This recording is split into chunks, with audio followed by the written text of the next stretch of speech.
இந்த சத்தத்தை கேட்கிற ஒவ்வொரு ஆண்டவருடைய பிள்ளைகளுடைய வாழ்க்கையிலையும் உங்க மனசுல 1000 கற்பனை இருக்கலாம். ஆண்டவருடைய பிள்ளையே, என் மேனேஜர் என்ன ஒரு நாள் புகழ மாட்டாரா? என் கணவனார் என்ன ஒரு நாள் புகழ மாட்டாங்களா?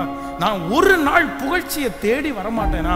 ஆனா இன்றைக்கு உங்களுடைய ஜெபத்தை எப்படி மாற்றணும்னா, ஆண்டவரே நீர் ஒரு நாள் என்னை பார்த்து, நீ நல்ல பையன், நீ நல்ல பொண்ணு, நீ எனக்கு பிரியமானவன், நீ எனக்கு பிரியமானவள், ஆண்டவர் மட்டும் உங்களை புகழ்ந்துட்டார் அப்படின்னு சொன்னா, நான் நம்புறேன் இந்த உலகமே உங்களை புகழ்கிற ஒரு நாள் சீக்கிரமாய் வரும். உங்க வீட்டுக்காரங்க ஒரு நாள் உங்களை புகழ்வாங்க, உங்க மேனேஜர் உங்களை புகழ்வாங்க, உங்களை சுற்றி இருக்கிற அனைவருடைய கண்களிலையும் நிச்சயமாய் உங்களுக்கு ஒரு புகழ்ச்சி கிடைக்கும்.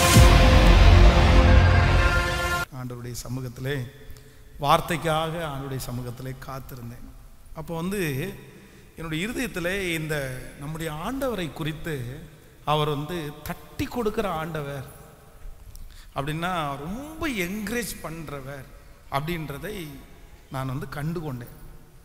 ஆண்டவரிடத்தில் ஒரு பெரிய குணம் இருக்குது. அது என்ன குணம் அப்படின்னு சொன்னால், பலவீனனை அவர் பலவீனன் என்று தள்ளிவிடாமல், திறமை இல்லாதவனை அவர் திறமை இல்லை அப்படின்னு அவனை தள்ளி விடாம ஆண்டவர் என்ன பண்றாராமா, அவர்கள் செய்த நல்லதை நினைத்து ஆண்டவர் அவங்கள புகழ்ச்சியாய் வைக்கிறார்.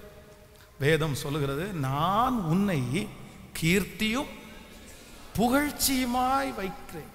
அப்போ ஆண்டவர் ஒரு மனிதனை தட்டி கொடுப்பது, ஒரு மனிதனை என்கரேஜ் பண்ணுவது, கர்த்தரே ஒரு மனிதனை புகழ்கிறது அப்படின்றது ஒரு பாக்கியமான ஒன்று. நான் சின்ன வயசுலேயே எங்களுடைய சர்ச்சில் இருக்கும்போது நான் ரொம்ப நினச்சது என்ன அப்படின்னு சொன்னால், என்னைக்காவது ஒரு நாள் பாஸ்டர் இந்த மேடையில் என்னை இப்படி நிப்பாட்டி வச்சுட்டு, பென்ஸ் நல்ல பையன், நல்ல ஜெபம் பண்ணுறான், கரெக்டாக டைமுக்கெல்லாம் வந்துடுவான் அப்படின்னு சொல்ல மாட்டாரா அப்படின்னு நினச்சிருக்கிறேன். நான் கீழே உட்காந்து அப்படின்னு நினைப்பேன், இந்த மாதிரி பாஸ்டர் ஒரு நாள் சொன்னால் நல்லா இருக்குமே அப்படின்னு சொல்லி. ஆனால் நம்ம திட்டு தான் வாங்கியிருக்கிறோம் எல்லாருக்கும் முன்னாடியும். அவன் ஒரு நாள் அது என்னுடைய வாழ்க்கையில் மறக்கவே முடியாத ஒரு சாட்சி. ஒரு பாஸ்டர் ஒரு 1 இயருக்கு ஒரு டைம் ஒரு பெரிய ப்ரோக்ராம் சொன்ன வச்சிருவார். அதில் ஒவ்வொருத்தருக்கும் ஒரு 2 நிமிஷம் தருவார். அந்த 2 நிமிஷத்தில் பார்த்தீங்க அப்படின்னு சொன்னால், பாட்டு பாடுறவங்க பாட்டு பாடலாம், வசனம் சொல்கிறவங்க வசனம் சொல்லலாம், ஒரு பிரசங்கம் பண்ணுறவங்க பிரசங்கம் பண்ணலாம். யார் பெஸ்ட்டோ அவங்களுக்கு ஒரு first prize, second prize, third prize அப்படி கொடுப்பார். அப்போ நான் பேர் கொடுத்துட்டேன், பாட்டுக்கு பேர் கொடுத்தேன். பாட்டே வராது, ஆனால் பாட்டுக்கு பேர் கொடுத்தேன். அப்போ எங்கள் அக்கா கொஞ்சம் பாட்டை கற்றுக் கொடுப்பாங்க. அப்போ அவன் தான் ஒரு பாட்டை கற்றுக் கொடுத்தாங்க, ஒரு ஆர்சி பாட்டு. அப்பா நான் தவறு செய்தேன், நான் கட்டளைந்து ஓடி வந்தேன், என்னை கண்பாரும் முந்தன் பிள்ளை. நான் இந்த பாட்டெல்லாம் பயங்கரமாக ப்ராக்டிஸ் பண்ணி அப்படி பாடணும், இப்படி பாடணும், ஃபஸ்ட்டு ப்ரைஸை நம்ம தாண்டா வாங்கணும், வேறு யாருக்குமே கொடுக்கக்கூடாதுரா, பாஸ்டர் கண்டிப்பாக நம்மளை தோலை தொட்டி ஃபஸ்ட் ப்ரைஸ் பென்ஸ் கிடச்சிருக்கு அப்படின்னு சொல்லணும் அப்படின்னெல்லாம் பெரிய கற்பனை. அப்போ இந்த போட்டியிலையும் அதில் இருக்கிற பெரிய கொடுமை என்னென்னா, இந்த ஃபஸ்ட்டாக கூப்பிட்டாங்கன்னா கூட பரவாயில்ல, இல்லை லாஸ்ட்டாக நம்ம பேர் இருந்தால் கூட பரவாயில்ல, இந்த இடையில இருக்கு பாருங்க, அடுத்தது அடுத்தது அடுத்தது, அந்த மனசு படபடன்னு இருக்கு பாருங்களேன், அதுலேயே பாதி பயம் வந்துடும் நமக்கு. அப்போ இந்த நாட்கள் தாண்டிகிட்டே இருக்குது, டைம் போயிட்டே இருக்கு, ஒவ்வொருத்தராக செஞ்சுட்டே இருக்காங்க, எப்படியும் நான் அடுத்தது வந்துடுவேன் அப்படின்னு நினைக்கிறேன். அந்த டைமுக்குள்ளே இந்த சர்ச்சில் ஒர்க் பண்ணுற சிஸ்டர்ஸ் அவங்க என்னை கூப்பிட்றாங்க, இங்கே வா அப்படின்னு கூப்பிட்றாங்க. நானா அப்படின்னு கேட்டேன், நான் இன்னும் பாடவே இல்லை, நானா அப்படின்னு. ஆமாம் நீ இங்கே வா அப்படின்னா. பாஸ்டர் முடித்த உடனே டீ போட்டு கொடுக்க சொல்லுவார், பால் இல்லை, அந்த வீடு தான், போய் பாலை வாங்கிட்டு வாங்கன்றாங்க, ஒரு 500 மீட்ரு. அப்போ நான் சொன்னேன், ஒருவேளை நான் வர்றதுக்குள்ளே பாஸ்டர் கூப்பிட்டாருன்னா என்ன பண்ண, இன்னும் 10 பேருக்கு நான் லிஸ்ட்டை பார்த்துட்டேன், இன்னும் நிறைய பேர் இருக்காங்க, நீ போயிட்டு வா. அப்போ நான் அந்த பால் வாங்குறதுக்காக போகிறேன். போகும்போது நான் நினச்சிட்டேன் ஓடி வந்துடலாம் அப்படின்னு நினச்சிட்டு வாளி எடுத்துகிட்டு அப்படி ஓடி போயிட்டு பாலை வாங்கி அதே மாதிரி ஓடி வரலான்னு பார்த்தா பால் சிந்துது, அது நிறைஞ்சிருந்தனால ஓடி வர முடியல. இப்போ பாலை கொட்டாமல் எடுத்துகிட்டு வரணுமா, மெதுவாக எடுத்துகிட்டு வந்தா இங்கே அதுக்கடையில் பாஸ்டர் என் பேரை கூப்பிட்டு முடிச்சிட்டேன். அடுத்து எல்லாம் முடிஞ்சு கரெக்டாக வாசலில் காலடி எடுத்து வைக்கிறேன், இதோட எல்லாரும் முடிஞ்சிருச்சு, இனி இல்லை அப்படி தானே, யாராவது பாட வேண்டியது இருக்குதா, யாராவது பிரசங்கம் பண்ண வேண்டியது இருக்குதா அப்படின்னு. நான் அப்போ தான் வாசலில் நிற்கிறேன். டேய் நீ எங்கே போன அப்படின்னு கேட்டார். நான் பால் வாங்க போனேன் அப்படின்னு. உடனே பால் வாங்க போனியா க்ரௌடிட்ட கேட்டார், இவனை பாட வைக்கலாமா? உடனே அவங்க சொன்னாங்க, சரி சான்ஸ் கொடுக்கலாம் அப்படின்னு. அப்போ மேடையில் வந்து நின்று இந்த பாட்டை ஸ்டார்ட் பண்ணுறேன். அப்பா நான் தவறு செய்தே. அந்த அவர் அப்படி கேட்டதுக்கும் அந்த சிச்சுவேஷனுக்கும் நான் பாடினதுக்கும் அப்படியே அந்த பாட்டை அப்படியே அப்படியே தூக்கி குடிச்சுவாங்க. எல்லாருடைய அட்டென்ஷன் என் பக்கமா திரும்பி கை தட்டி, சே என்ன டைமிங் சாங், நேரத்துக்கு தகுந்த மாதிரி சாங் அப்படின்னு ஒவ்வொருத்தரும் கை தட்ட ஆரம்பிச்சிட்டாங்க. எல்லாம் அந்த அந்த அந்த அந்த க்ரௌடே ஒரு பெரிய சந்தோஷத்துக்குள்ள ஆயிடுச்சு. உடனே பாஸ்டர் இப்போ அனௌன்ஸ் பண்ணுறாரு, பாட்டு யார் ஃபஸ்ட் ப்ரைஸ் அப்படின்னா. அப்போ அந்த டைம் அந்த ஃபஸ்ட்டு ப்ரைஸ் வந்து பாஸ்டர் எனக்கு சொன்னார், ஃபஸ்ட் ப்ரைஸ் பென்ஸ் அப்படின்னு சொன்னார். ஸோ அப்போ நான் ரொம்ப சந்தோஷப்பட்டேன். உண்மையாகவே ஸ்கூலில் அப்படியெல்லாம் ஆசைப்பட்டது இல்லை. ஸ்கூலில் அந்த மாதிரி தட்டி கொடுக்கணும், இவன் 100 எடுக்கிறான் அப்படின்னு அதெல்லாம் யோசிச்சதே இல்லை நான். அந்த மாதிரி எடுக்கணும், ப்ரோக்கரி போஸ்ட்டில் எல்லாமே வந்து ஃபஸ்ட் ரேங்க் அப்படின்லாம் வரணும் அப்படியெல்லாம் யோசிச்சதில்லை. ஆனால் ஆண்டவருடைய விஷயத்தில் யோசிச்சுக்கிறோம். ஆனால் உண்மையிலேயே ஆண்டவர் ஒரு மனுஷனை புகழ்ச்சியாய் வைப்பாரானால் அவன் எவ்வளவு கீழே கிடந்தாலும் அவனை உன்னதமான இடத்துல உட்கார வைக்க முடியும்ன்றதற்கு நான் ஒரு பெரிய சாட்சி. அப்போ ஆண்டவருடைய பிள்ளைகளே, என்னுடைய ஆண்டவருக்கு ஒரு பெரிய பழக்கம் இருக்குது. என்ன அப்படின்னு சொன்னால், அவர் தட்டி கொடுக்கிற ஆண்டவர். வேதத்தில் வந்து ஆண்டவர் வந்து யோபுவை குறித்து வேதம் சொல்லுகிறது. அப்போது யோபுவை வந்து இப்போ குறை சொல்கிறதற்காக பிசாசு வந்து ஆண்டவருக்கு முன்னாடி நின்றுட்டு இருக்கிறான். அவன் எல்லாரை பற்றியும் ஒன்றொன்னா குறை சொல்கிறான். அவன் ஏன் இப்படி பண்ணுறான், அவனை எப்படி நீங்கள் வச்சுருக்கிறீங்க, இவன் இப்படி பண்ணுறான், இவனுக்கு நீங்கள் சோறு கொடுக்குறீங்க, இவனுக்கு நீங்கள் ஆசீர்வாதத்தை கொடுக்குறீங்க, அவன் ஆசீர்வாதத்தை எடுத்து போடுங்க, அவன் இந்த மாதிரி தப்பு பண்ணுறான். அப்போது ஆண்டவர் வந்து சத்ருவை பார்த்து என்ன சொல்கிறார் அப்படின்னு சொன்னால், நீ எங்கேருந்து வர? அதான் கர்த்தர் சாத்தானை நோக்கி, என் தாசனாகிய யோபுவின் மேல் நீ கவனம் வைத்தாயோ? என் மகனாகிய யோபுவை நீ பார்த்தியா? அவனை பற்றி குறை சொல்ல தான் வந்திருக்கிறியா? அவனுடைய வாயை திறந்து அவன் குறை சொல்ல ஆரம்பிக்கிறதுக்கு முன்னாடி ஆண்டவர் என்ன சொல்றார் அப்படின்னா, உத்தமனும் சன்மார்க்கனும் தேவனுக்கு பயந்து பொல்லாப்புக்கு விலகிறவனுமாகிய இவனை போல ஒருத்தர் இந்த பட்டணத்தில் இல்லப்பா. ஆண்டவர் வந்து உடனே அவனை புகழ்கிறார். யார் அவனை குறைவாய் பேச வந்து நிற்கிறாங்களோ அவங்களுக்கு முன்னாடியே ஆண்டவர் என்ன பண்றாரு அப்படின்னா அவனை புகழ்கிறார். அப்போ இன்றைக்கு இந்த சத்தத்தை கேட்கிற ஒவ்வொரு ஆண்டவருடைய பிள்ளைகளுடைய வாழ்க்கையிலையும் உங்க மனசுல 1000 கற்பனை இருக்கலாம். ஆண்டவருடைய பிள்ளையே, என் மேனேஜர் என்ன ஒரு நாள் புகழ மாட்டாரா, என் கணவனார் என்ன ஒரு நாள் புகழ மாட்டாங்களா, நான் ஒரு நாள் புகழ்ச்சியை தேடி வரமாட்டேனா? ஆனா இன்றைக்கு உங்களுடைய ஜெபத்தை எப்படி மாற்றணும்னா, ஆண்டவரே நீர் ஒரு நாள் என்னை பார்த்து, நீ நல்ல பையன், நீ நல்ல பொண்ணு, நீ எனக்கு பிரியமானவன், நீ எனக்கு பிரியமானவள், ஆண்டவர் மட்டும் உங்களை புகழ்ந்துட்டார் அப்படின்னு சொன்னா நான் நம்புறேன் இந்த உலகமே உங்களை புகழ்கிற ஒரு நாள் சீக்கிரமாய் வரும். உங்க வீட்டுக்காரங்க ஒரு நாள் உங்களை புகழ்வாங்க, உங்க மேனேஜர் உங்களை புகழ்வாங்க, உங்களை சுற்றி இருக்கிற அனைவருடைய கண்களிலையும் நிச்சயமாய் உங்களுக்கு ஒரு புகழ்ச்சி கிடைக்கும். அதான் நீங்கள் வந்து வேதத்தில் வந்து மோசையை குறித்து வேதத்தில் வாசிக்கும் போது, மோசையை வந்து 40 ஆண்டுகள் வந்து அவன் இருந்த சூழ்நிலை வந்து ரொம்ப கடினமான சூழ்நிலை. ஒரு தேவனுடைய பிள்ளை தன்னுடைய பரிசுத்தத்தை எங்க ரொம்ப அதிகமாக காத்துக்கொள்ளணும் அப்படின்னு சொன்னா, தன்னை சுற்றி இருக்கிறவங்க பாவம் பண்ணும்போது அந்த இடத்துல தன்னுடைய பரிசுத்தத்தை காத்து கொள்ளுகிற பிள்ளைங்க மேல ஆண்டவர் கரிசனையா இருக்கிறார். ஆண்டவர் கண்டிப்பாக அவங்க கொண்டு ஏதாவது ஒன்று செய்வார். உங்க ஸ்கூல்ல தப்பு பண்ணும்போது, காலேஜில் தப்பு பண்ணும்போது, உங்களை சுற்றி இருக்கிறவங்க தப்பு பண்ணும்போது, அதன் நடுவில் யார் ஒரு தேவனுடைய பிள்ளை கர்த்தருக்காக வைராக்கியமா நிற்கிறாங்களோ, கர்த்தருக்காக உண்மையா நிற்கிறாங்களோ, நீங்க டைரியில் எழுதி வச்சிருக்கிறேன், உங்க எதிர்காலத்தை கர்த்தர் 1 மடங்கள்ல 100 மடங்கு அவங்களுக்கு முன்னாடி கர்த்தர் ஆசீர்வாதமா வைப்பார்.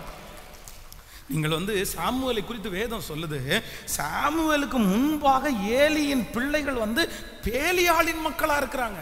அசுத்தமான ஒரு தனக்கு முன்பாக இருக்கிற அந்த பாஸ்டருடைய பிள்ளைங்கள் வந்து நல்ல விஷயத்தை போதிச்சு கொடுக்கல, நெகட்டிவா போதிக்கிறாங்க, அசுத்தத்தை போதிக்கிறாங்க, தப்ப வந்து தண்ணிய மாதிரி குடிக்கிறாங்க. அங்க இருக்கிற ஆகாரத்தினால தங்களுடைய பச்சை இறைச்சி அப்படியே வாங்கி தங்களுடைய சரீரத்தை பூஸ்ட் பண்றாங்க. அதை விட தேவாலயத்தில் வருகிற பெண்களோட அசுத்தமா நடக்கிறாங்களாமா. பொல்லாத பாவம், கொடிய பாவம், தேவன் அருவருக்கிற ஒரு பாவத்தை துணிகரமா அவங்க செய்யறாங்க. அந்த இடத்துல தான் சாமுவேல் இருக்கிறாரு. ஆனா வேதம் சொல்லுது, சாமுவேல் என்கிற அந்த பிள்ளையாண்டான் சணநூல் ஏபோத்தை தரித்து கர்த்தர் சமூகத்திலே வாழ்ந்தானாமா. அதனால தான் அவனுடைய எதிர்காலத்தை குறித்து வேதம் சொல்கிறது, தான் முதல் பெயர் சபா வரைக்கும் சாமுவேல் ராஜாக்களை அபிஷேகம் பண்ணுகிற பெரிய தீர்க்கதரிசியாய் மாற்றப்பட்டான். இங்க நிறைய வாலிப தம்பிங்க தங்கச்சிங்க இந்த ஆராதனையில் கலந்து கொண்டிருக்கிறீங்க. உங்க எல்லாருக்கும் சொல்லுகிற ஒரு பெரிய ஆலோசனை என்ன அப்படின்னா, உங்க வாழ்க்கையில இருக்கிற சவாலே ஆண்டவர் உங்களை தெரிந்து கொள்வதற்கு, ஆண்டவர் உங்களை நம்புவதற்கு நீங்க ரொம்ப செய்ய வேண்டியது என்ன தெரியுமா?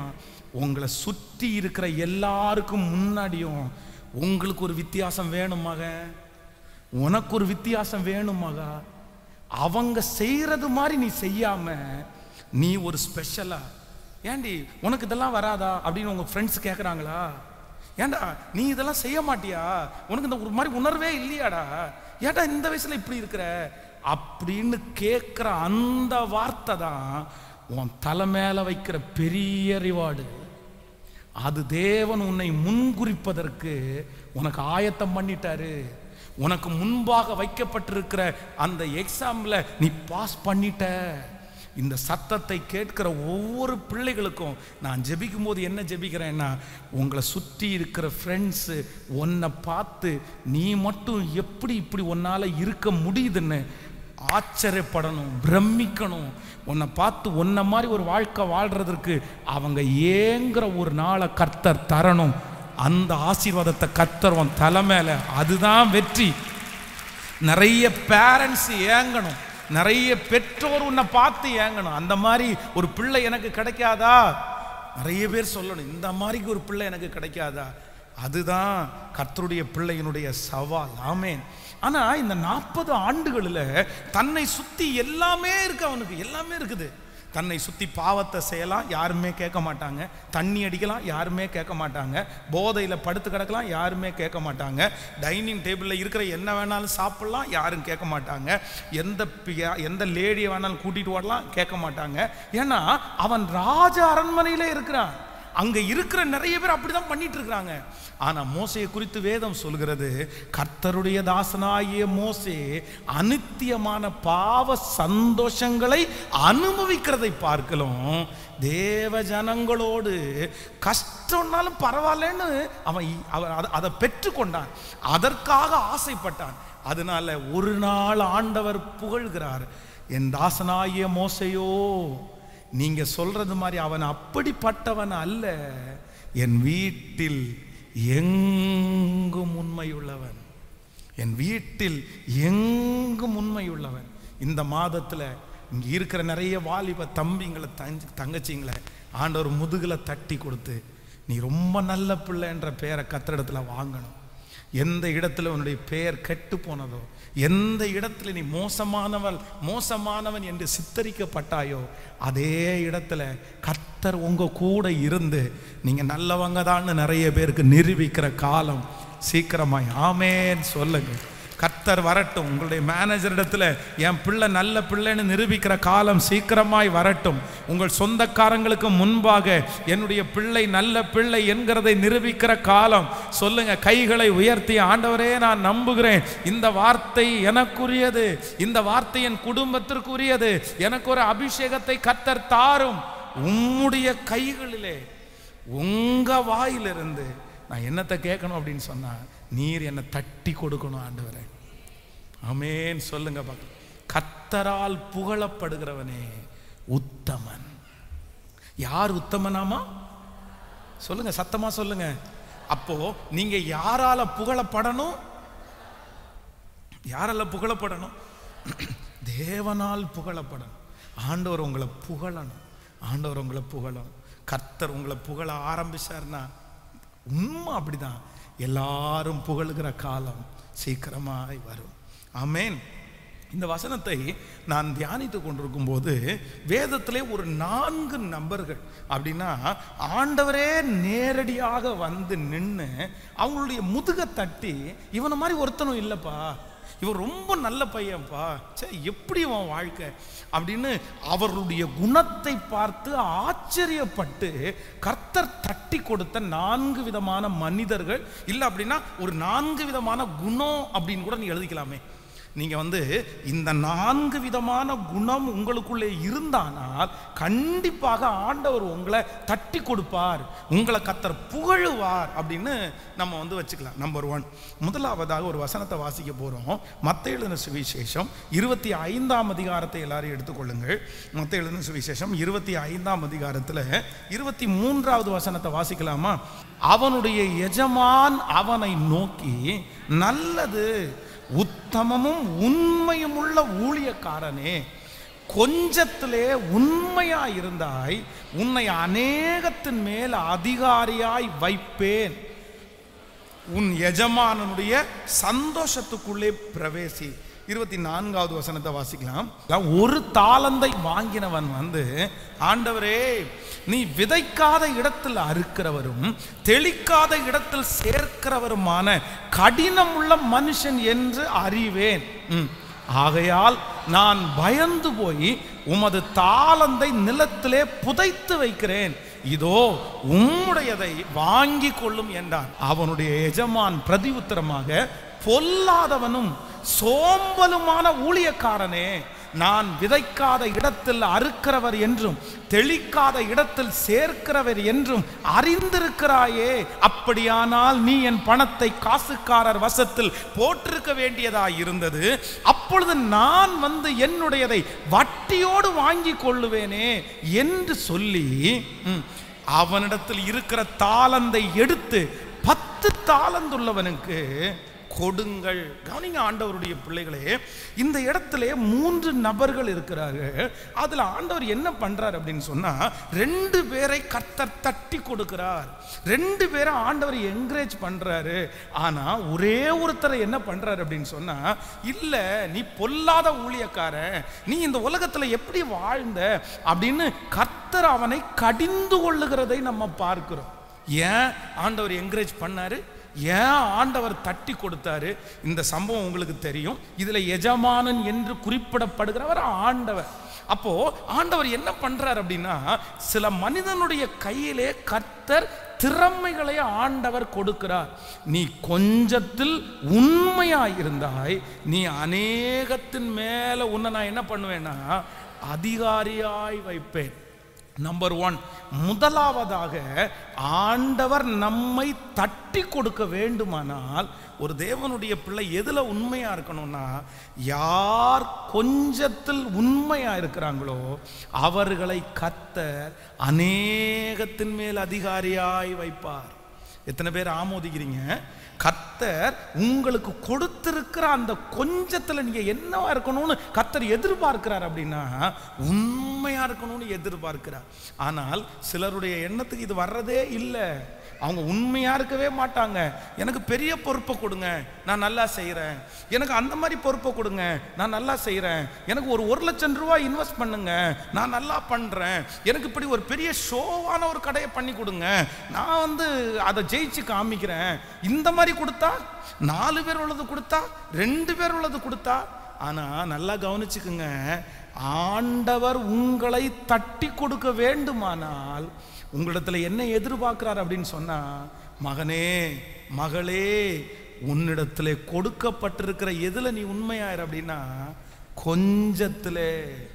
இந்த சின்ன பொறுப்புல உண்மையாரு மகனே, இந்த சின்ன வேலையில உண்மையாரு மகனே, இந்த 4 பேருக்கு முன்னாடி உண்மையாரு மகனே.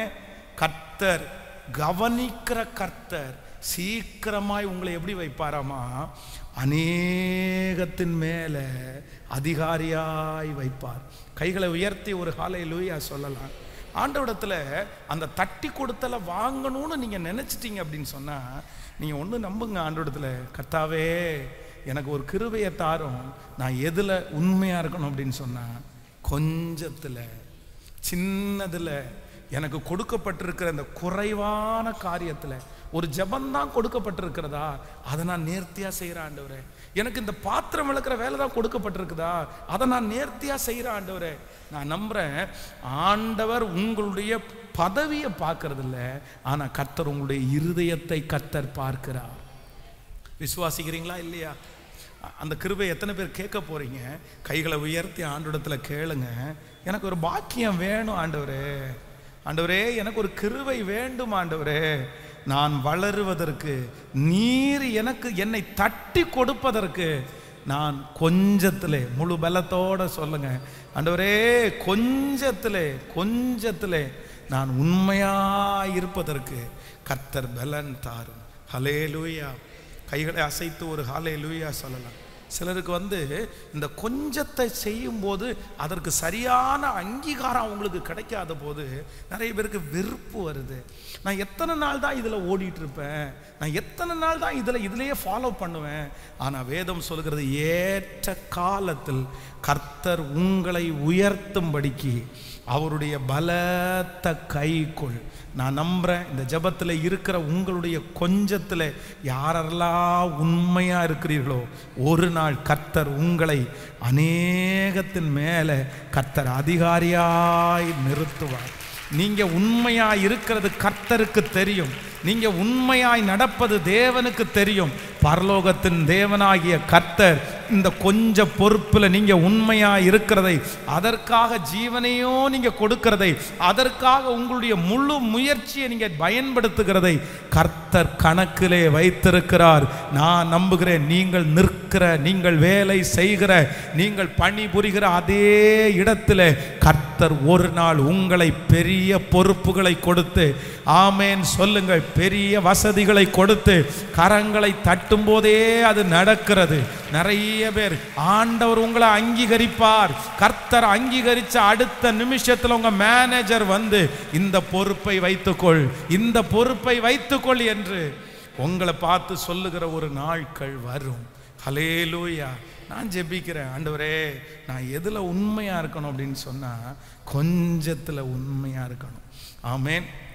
நேற்றைய தினத்தில் ஒரு என்னுடைய மனசில் ஒரு பெரிய காமெடி மாதிரி இருந்துச்சு. அப்படின்னா நேற்றைக்கு கொஞ்சம் லேட்டாக, ரொம்ப நிறைய நேரம் தியானிச்சுட்டு ஜெபம் பண்ணிகிட்டே இருந்தேன். அதனால் கொஞ்சம் லேட்டாக தான் தூங்கினேன். அப்போ பிள்ளைகள் எல்லாம் பார்த்தீங்க அப்படின்னு சொன்னால் சீக்கிரமாகவே படுத்து தூங்க போயிட்டாங்க. போய் படுத்துட்டாங்க. ஒரு அரை தூக்கம் முடிஞ்சு. அப்போ பாஸ்டர்மார்ட்ட கேட்டால், பசங்க தூங்கிட்டாங்களான்னு கேட்டால், தூங்கிட்டாங்க அப்படின்னு. ஒரு 11 மணி இருக்கும். 11 மணிக்கு பார்த்தீங்கன்னா சின்ன எந்திரிச்சு நான் இன்னும் சாப்பிடவே இல்லைங்க. எத்தனை மணிக்கு? 11 மணிக்கு. நான் அப்போ அவனை பார்த்து கேட்டேன், ஏன்டாடி சாப்பிட்டான்னா சாப்பிடலன்னா என்ன, நீ தான் படுத்து அரை தூக்கத்தை முடிச்சிட்டியே, படுத்து கொரட்டை விட்டு அரை தூக்கத்தை முடிச்சு 11 மணிக்கு எந்திரிச்சு நான் இன்னும் சாப்பிடலை அப்படின்னு கேட்டு, இனி போய் படுக்க போகிறோம், தூங்கிடலாம், பிரச்சனை இல்லை. இல்லை சாப்பிடாமலாம் படுக்க முடியாது நம்மளால. அதுக்கப்புறம் பார்த்தீங்க அப்படின்னா ஒரு 4 தோசையை சாப்பிட்டு திரும்பி போய் படுத்து தூங்கிட்டு இருக்கிறான். எனக்கு ஆச்சரியமா இருந்துச்சு. பாருங்க, நம்ம ஆட்கள் பார்த்தீங்கன்னா சாப்பாட்டில் கூட அவ்வளோ உண்மை, அதை விட்டு கொடுக்க முடியாது.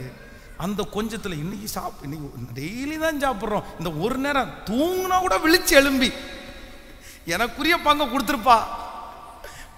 இது ரொம்ப கவனமா இருக்கணும். ஆண்டவருடைய பிள்ளைகளே, உங்களுக்கு பிடித்த காரியத்தில் மட்டுமல்ல, எனக்கு பிடிச்சா நான் செய்வேன், எனக்கு பெஸ்டா தந்தா நான் செய்வேன், எனக்கு இப்படி ஒன்று தாங்க நான் பண்றேன், எனக்கு இப்படி ஒன்று கொடுங்க நான் பண்றேன்.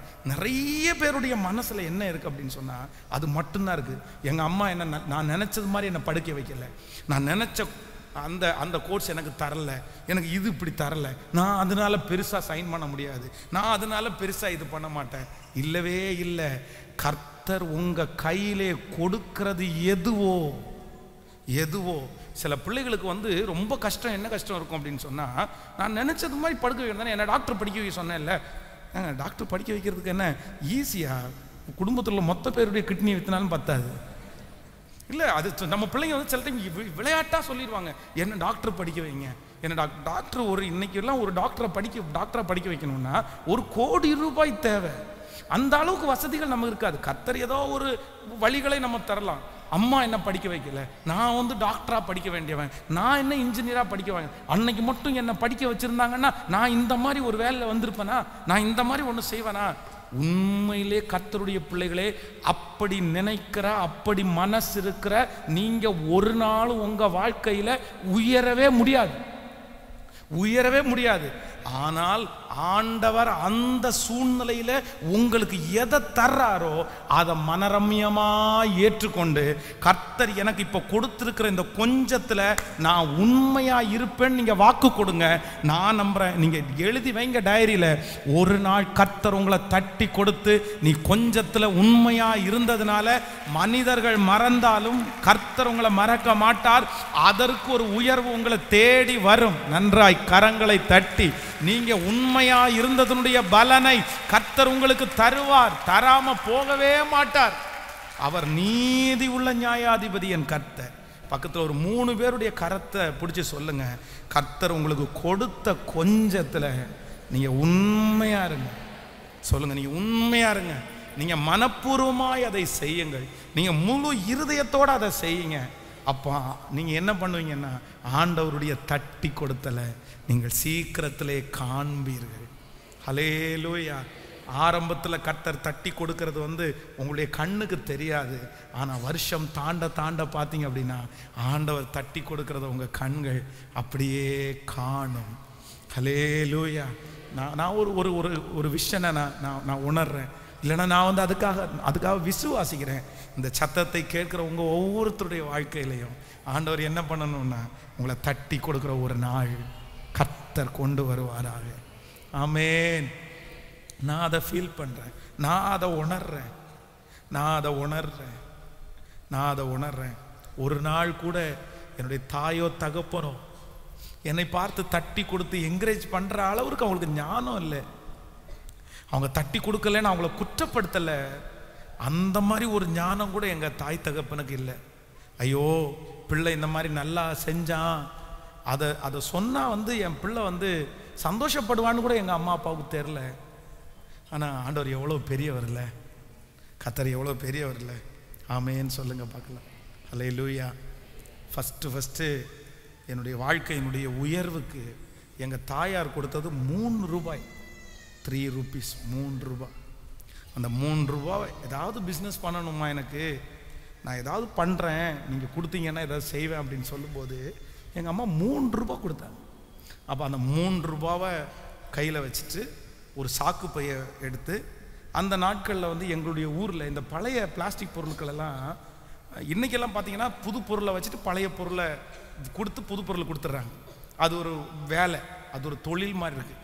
ஆனால் அன்னைக்கெல்லாம் இந்த பழைய பொருளை அது மட்டும் வாங்குவாங்க. அது ரொம்ப கேவலமாக நினைக்கப்பட்டது. அதுவும் அந்த கேர்ள்ஸ் எல்லாம் ரொம்ப மோசமாக நினைப்பாங்க. இந்த பிள்ளைங்களுக்கு பார்த்தீங்கன்னா கிராமத்தில் இருக்கிற பிள்ளைகளுக்கு வந்து பார்த்தா அமைதியாக தான் இருக்கும். ஆனால் அது நக்கல் பண்ணுறது அப்படியே தெரியும் நமக்கு. அப்படியே கேவலமாக ஒரு சிரிப்பு சிரிப்பாங்க, கேவலமாக ஒரு பார்வை பார்ப்பாங்க, நம்ம செத்தது மாதிரி இருக்கும். அன்னைக்கு அப்படி அப்போ அந்த 3 ரூபா வாங்கிட்டு அந்த சாக்கு பையை போட்டுட்டு அந்த 3 ரூபாவை கொண்டு போய் அதை 7 ரூபாயாவாய் மாற்றி அதை வாங்கிறது ஒன்று. அப்புறம் போய் தூரத்தில் இருக்கிறதெல்லாம் பொறுக்கி சாக்கில் போட்டு அதை விற்று நீங்கள் 3 ரூபா கொடுத்தீங்கம்மா, அந்த 3 ரூபா 7 ரூபாவை கொண்டு வந்துருக்கிறேன். உடனே அந்த 7 ரூபாவும் என் கையில் எங்கள் அம்மா திருப்பி தந்து, இந்த 7 ரூபா வச்சு அடுத்து டெவலப் பண்ணேன், அடுத்து கொண்டு போவோம். சரி, அதெல்லாம் மறக்கவே முடியாது. அப்போ இன்று நான் நம்புகிறேன், அந்த உணர்வை அந்த வயதிலேயே கொடுத்த கர்த்தர் ரொம்ப நல்லவன். ஹல்லேலூயா. இங்கே இருக்கிற ஒவ்வொரு வாலிப தம்பிக்கும் தங்கச்சிக்கும் சொல்கிறேன், உன்னை அன்பாய் கேட்கிறேன். தட்டி கொடுக்கறதுக்கு ஒருவரும் இல்லாமல் வளர்ந்தவன். என்கரேஜ்மெண்ட்னா என்னன்னே தெரியாதுப்பா, எனக்கு என்னன்னே தெரியாதுப்பா.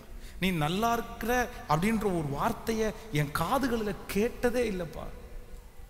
நீ அழகா இருக்க, நீ படிச்சிருக்க, அந்த மாதிரி ஒரு வார்த்தை, பிச்சைக்காரன்ற வார்த்தையை கேட்டிருக்கிறேன், ஏழைன்ற வார்த்தையை கேட்கிறேன், சோறு தின்ன வந்தேன்ற வார்த்தையை கேட்டிருக்கிறேன். என்னை குறித்து மட்டமான வார்த்தை என்னென்ன கேட்கணுமோ எல்லாத்தையுமே கேட்டிருக்கேன். எங்கள் அப்பாவை திட்டுவாங்க, அவன்லாம் எதுக்கும் நான் பெத்தெடுத்தான், அவனை அப்படியே கொல்ல வேண்டியதானே, எல்லாம் அப்படியெல்லாம் கேட்டிருக்கிறேன். ஆனால் நான் நம்புகிறேன், ஒரு தட்டி கொடுத்தலும் இல்லாத என்னுடைய வாழ்க்கையில் இயேசு என் வாழ்க்கையில் வந்து ஒவ்வொன்றாய் தட்டி கொடுத்தேன். ஸோ ஒவ்வொன்றா உற்சாகப்படுத்தினேன், ஒவ்வொன்றாய். முதல்ல பரிசு வாங்கினது சர்ச்சில் தான், முதல்ல என்கரேஜ் பண்ணப்பட்டது சர்ச்சில் தான். எல்லாம் எனக்கு எங்கே தான் கிடச்சிச்சின்னா ஃபஸ்ட்டு தேவ சமூகத்தில் தான் கிடச்சிருச்சு. சில வேளை இந்த ஜெபத்தில் இருக்கிறவங்களுக்கு சர்ச்சில் கூட கிடைக்காம கூட போயிருக்கலாம். ஆனால் நான் நம்புகிறேன், உங்களை கனப்படுத்துவதற்கு யார் இருக்கான்னா, நீங்கள் எதில் உண்மையாக இருக்கணும், கொஞ்சத்தில் அற்பமாக நினைக்காதீங்க, அற்பமாக நினைக்காதீங்க. ஒரு நாள் உலகமே மெச்சிக்கொள்கிற ஒரு நாளை கர்த்தர் தருவார். ஹல்லேலூயா. நம்புறீர்களா? விசுவாசிக்கிறீங்களா? கைகளை உயர்த்தி இயேசு நல்லவர் சொல்லுங்க. ஆண்டவரே நீர் நல்லவர், எனக்கு அப்படிப்பட்ட ஒரு கிருபை வேண்டும். உங்களை கர்த்தர் ராஜாக்கள் மத்தியில் நிற்க வைப்பாராக, உயர் ஸ்தலங்களில் கர்த்தர் கொண்டு போய் அமர செய்வாராக. ஆமென். ஆண்டவர் உங்களோடு கூட இருக்கிறதை நிரூபிப்பாராக. ஸ்தோத்திரம். நம்பர் 2, இரண்டாவதாக வேகமாய் நம்ம எடுத்துக்கலாம். ரெண்டாவதாக ஆண்டவர் வந்து நேரடியாக வந்து கர்த்தர் வந்து ஒருத்தங்களை தட்டி கொடுக்குறாரு. எனக்கு ரொம்ப ஆச்சரியமாக இருந்துச்சு. லூக்கா எழுதின சுவிசேஷம் 18ஆம் அதிகாரத்திற்கு வாருங்கள். லூக்கா எழுதின சுவிசேஷம் 18ஆம் அதிகாரத்தில் 14வது வசனத்தை வாசிக்கும் போது, அவன் அல்ல இவனே நீதிமானாக்கப்பட்டவனாய் தன் வீட்டிற்கு திரும்பி போனான் என்று உங்களுக்கு சொல்லுகிறேன்.